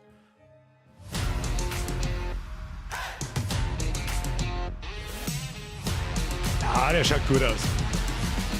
Der ist schon gekauft. Ist schon gekauft. Oh, sehr positiv, was? Sehr positiv mit 1200 Bewertungen. Alles klar. Ja, gell, spielen wir Gym Simulator. Nächste Woche Gym Simulator. Ich hoffe, es hat so nicht besser, dass wir nicht Snowrunner spielen. Das spielen wir schon nochmal, um Gottes Willen.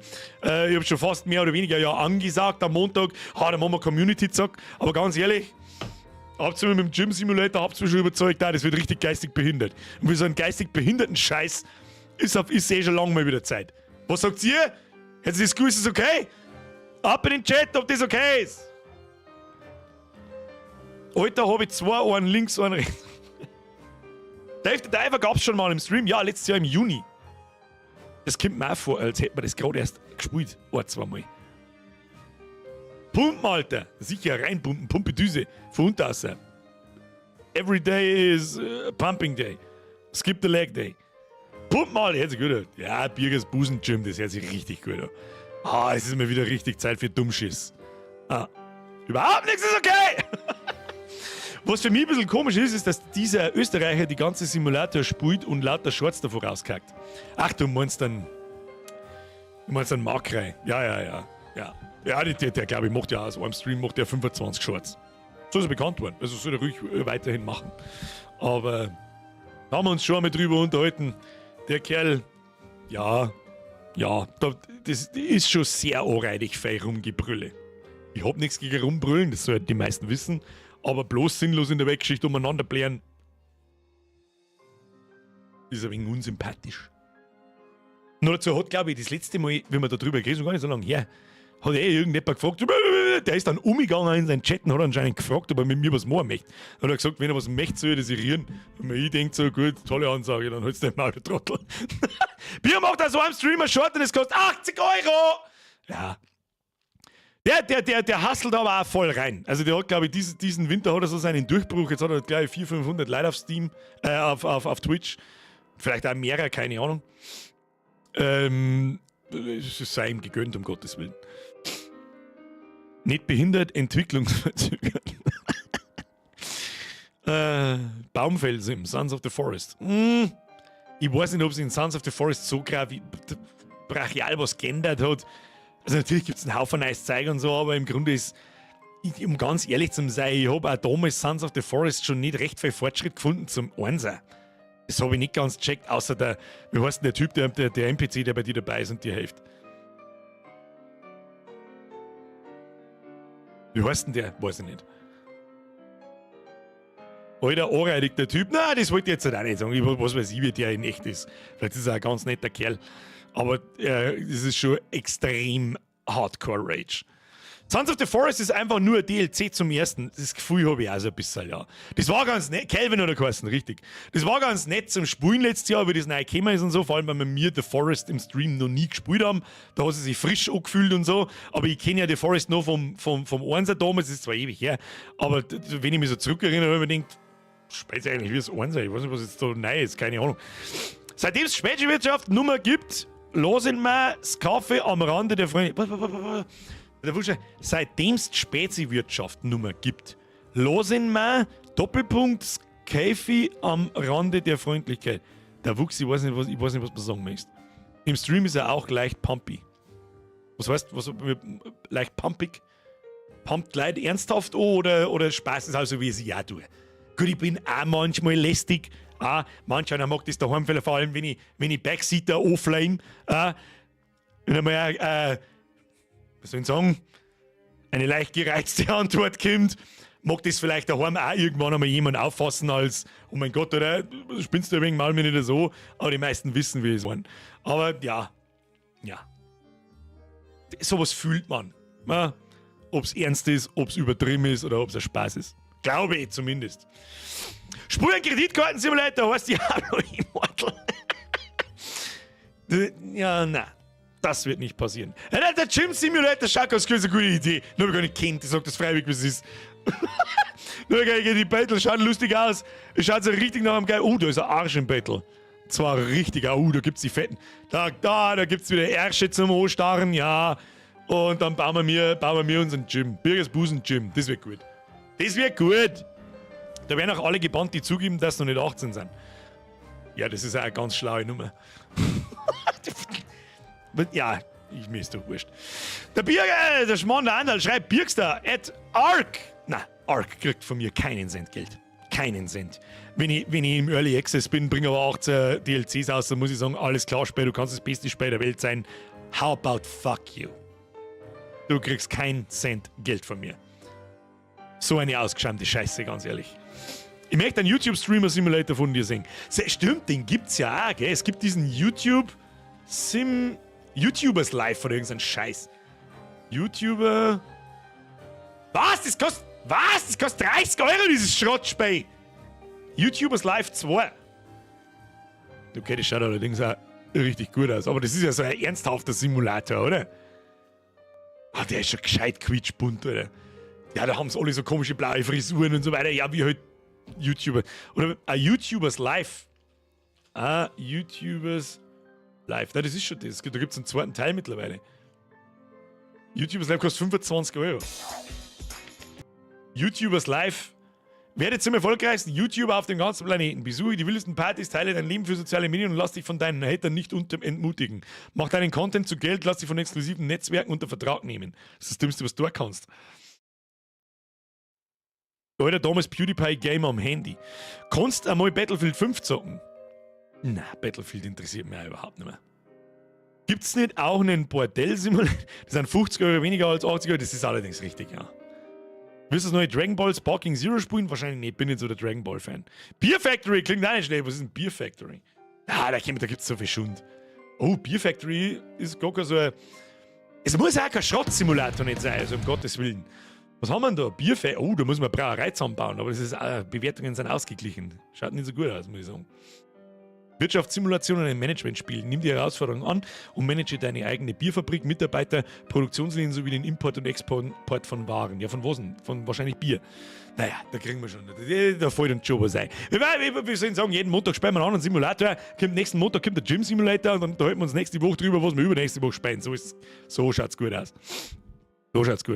Kostet bloß so viel, weil ein gressener YouTuber dahinter steckt, meine. Ja, das... Ja, wobei der zweite Teil schaut nicht schlecht aus. Der schaut nicht...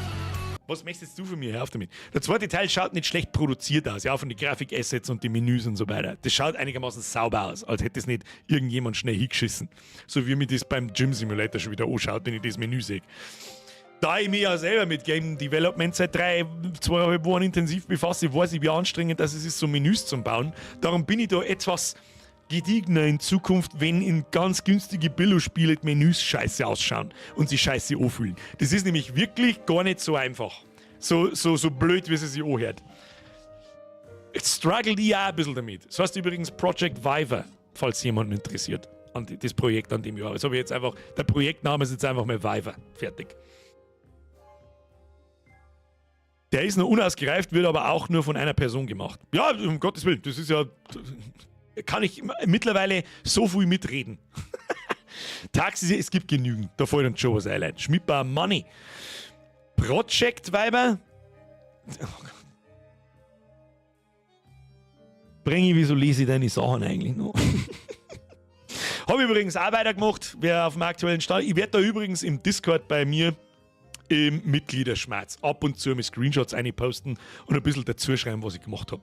Da steht sonst auch nie was drin. Da muss jetzt keiner irgendwie mal, da versammst nicht, aber da steht nie irgendwie was Sinnvolles drin. Aber ich denke, weißt du was, dann schreibe ich da ab und zu mal einen Screenshot rein und was ich da bastelt habe, wenn es einen Progress-Fortschritt gibt. Und den zeige ich dann im Stream alle paar Wochen sowieso her, wenn es wirklich was zum Sehen gibt, wenn es was Nice gibt und so weiter. Was wäre wie ein gutes Game auf Steam? Expeditions ein Mudrunner Game? Nein, ich habe mich für SnowRunner entschieden, weil Mudrunner Expeditions so schlecht bewertet ist. Oder ausgeglichen. Alter Birger hat mir gestern ans How-to-Knackerl gemacht. 11 Stunden gekocht, aber nicht gut. Oh. Was hast du denn verkackt? Was hat nicht passt? Mr. Handel Performance? Das Drucker? Das glaube ich ist das Einzige, was da passieren kann. Dass am Schluss das Drucker waren. Und 11 Stunden sollten es eigentlich auch nicht dauern. Austrian schreibt, pfeift werden mal reinhauen. Was? Hat der Austrian was geschrieben? Ich habe nicht gesehen, ob der Austrian was geschrieben hat. Da hat er was geschrieben. Der Austrian schreibt, ich habe bis jetzt nicht Ausschnitte auf Insta gesehen, aber ganz lustig, ich glaube zum Probieren sicher wert. Oh, ich weiß jetzt gar nicht, was das geht. Hast auch eine nette Loot-Spirale. Als Souls-Fan könntest du dich mal an die Nioh-Reihe wagen. Hast auch eine nette... Ich habe Nioh probiert, nach 2015, wie Dark Souls 3 hat mir eigentlich so in die Souls-Games hineingezogen und dann habe ich Nioh probiert und Nioh spielt sich vom Combat-Feeling so viel schlechter, dass ich nicht drüber hinweggekommen bin, dass ich mir das antue. Spielt sich so viel schlechter wie Dark Souls, dass ich denke, na, jetzt habe ich das Movement von Dark Souls und so weiter so drin, da mag ich mich jetzt nicht umgewohnen und dann habe ich es wieder liegen lassen. Bin auch nicht so elaboriert wie in einem RPG à la Diablo oder so. Schau mal Parasocial an. Was ist ein Parasocial? Parasocial. Chillers Art Parasocial, ist das ein Horrorspiel? Parasocial is a Japanese horror game about a live streamer. Das könntest du mir im Oktober vorschlagen. Oh, Ghost of Tsushima ist da. Oder Ghost of Tsushima, was weiß ich, was heißt. Ja, da Ghost of the Director's Cut sogar 60 €. Natürlich ist es ein AAA-Game, das ist auch klar und noch ein richtig gutes dazu, heißt es anscheinend. Was erhältlich ab 16. Mai. Also es kommt erst am 16. Mai für den PC. Ist für den Stream zu lang. Das ist ein 50-Stunden-Schinken. Selbstspieler! Simulator April, R-Factor 2. Was ist ein R-Factor 2? Muss ich direkt nachschauen. R-Factor 2. Kostet bloß. Nein, kein Autorennen jetzt. Nein, kein Autorennen-Simulation. Selbstspieler, merci dir. Klingt nach Horror Oktober. Kennst du Space Engineers? Das habe ich sogar. Und habe ganze 4 Stunden Playtime. Das habe ich gekauft, bis damals rausgekommen ist. Stardew Valley? Das steht für auch schon sehr lange auf der Liste, gell? Ja, über den Sommer. Über den Sommer kämen diese Indie-Games, wie wir es letztes Jahr gemacht haben. Was haben wir letztes Jahr da über den Sommer alles gespielt? Dave the Diver war super awesome eigentlich. Das Aliens-Spiel war super awesome. Jack the Lions 3, gut, das war kein Indie-Game, irgendwie aber ein bisschen schon. Ja, also wir haben genügend zu tun, da brauchen wir uns nicht tun. Aber langsam dürfen sie mal wieder Spiele ankündigen, so, da wo ich sage, wow, geil, da Blockbuster, der wird sicher geil, das wird geil, das wird geil. Da feiert man noch einiges, muss ich ganz ehrlich sagen. Na, dann musste aber auch Stationeers dabei sein. Schlechter, es ist schneller als Dark Souls, aber ansonsten finde ich es relativ gleich. Na, ich finde das nichts kommt auch nur im Ansatz an das Combat-Feeling von From Software Games. Auch kein Nioh, nicht im Ansatz. Und das weißt. Du hast fake nur Elden Ring gespielt, dass das weißt. Wie schaut's mit Dragon's Dogma aus? Ebenfalls 50 Stunden Schinken. Passt auch nicht für den Stream.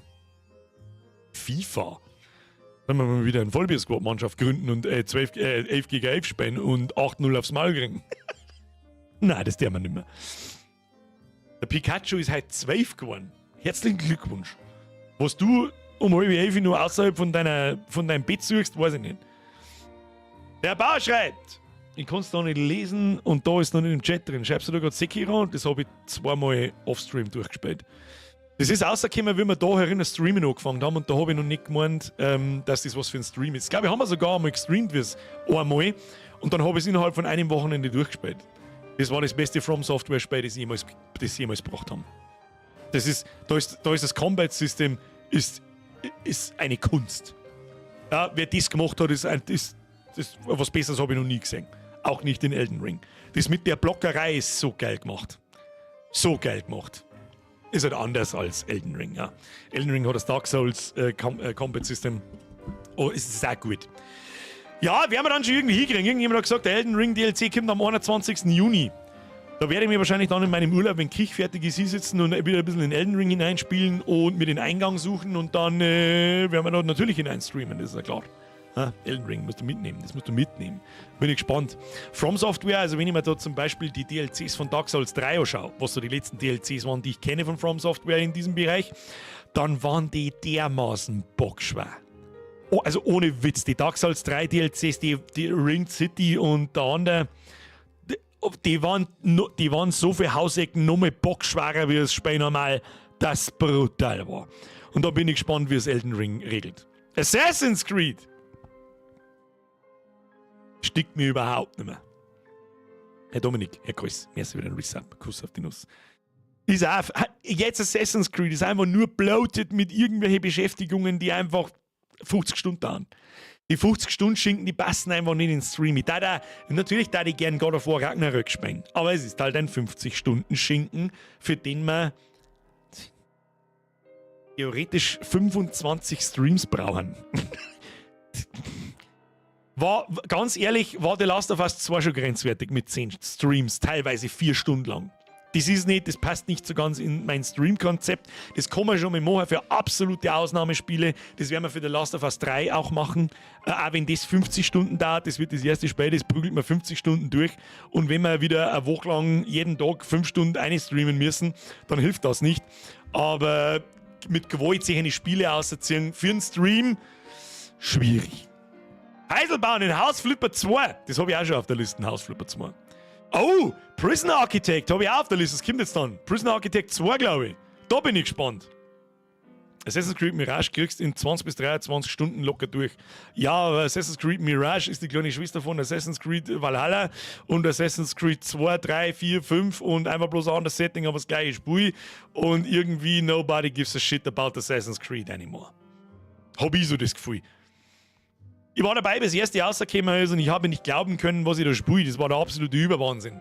Aber das ist einfach wie bei FIFA, klatschen ein Skin drauf, selbe Game, nochmal, passt schon. Also, zahlt mir überhaupt nicht. Naja, das ist selbe Evi. Kinder, jetzt gehen wir ins Bett. Under the Waves, YBO habe ich noch gelesen, habe ich auf der Liste. Meine Damen und Herren, ich bedanke mich für Ihre Aufmerksamkeit. Ich hoffe, Sie haben an alle, die einen Urlaub haben und die, sage ich, einen schönen Urlaub, ihr Pisser! Wir sehen uns am Freitag um 20 Uhr. An den ganzen Rest, ich hoffe, Sie hatten schöne Feiertage und ich hoffe, Sie hatten Spaß. Ich ziehe meinen imaginären Hut. Ich hoffe, Sie hatten Spaß und es war mir eine Ehre, Sie belustigen zu dürfen. Wir sehen uns am Freitag um 20 Uhr. Da können wir dann vielleicht nur schmerzen, was wir spielen könnten oder sonst irgendwas. Wir werden sehen. Dann sage ich Dankeschön für die ganzen Donations heute. Das glaube ich, seid wieder kurze Zeit mehr aus dem Ruder gelaufen und ich verstehe langsam nicht warum, aber gut. Danke für die ganzen neuen Mitgliedschaften, da waren heute auch ein paar dabei. Hey, welcome to the squad. Danke für die ganzen neuen Mitgliedschaften, Triple A für die Mods und dann da die sagen, schleichen wir uns davon.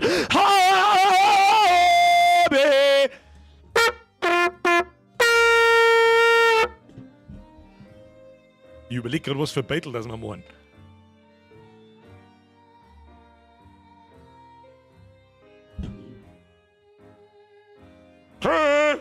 Hey, kann ich reden?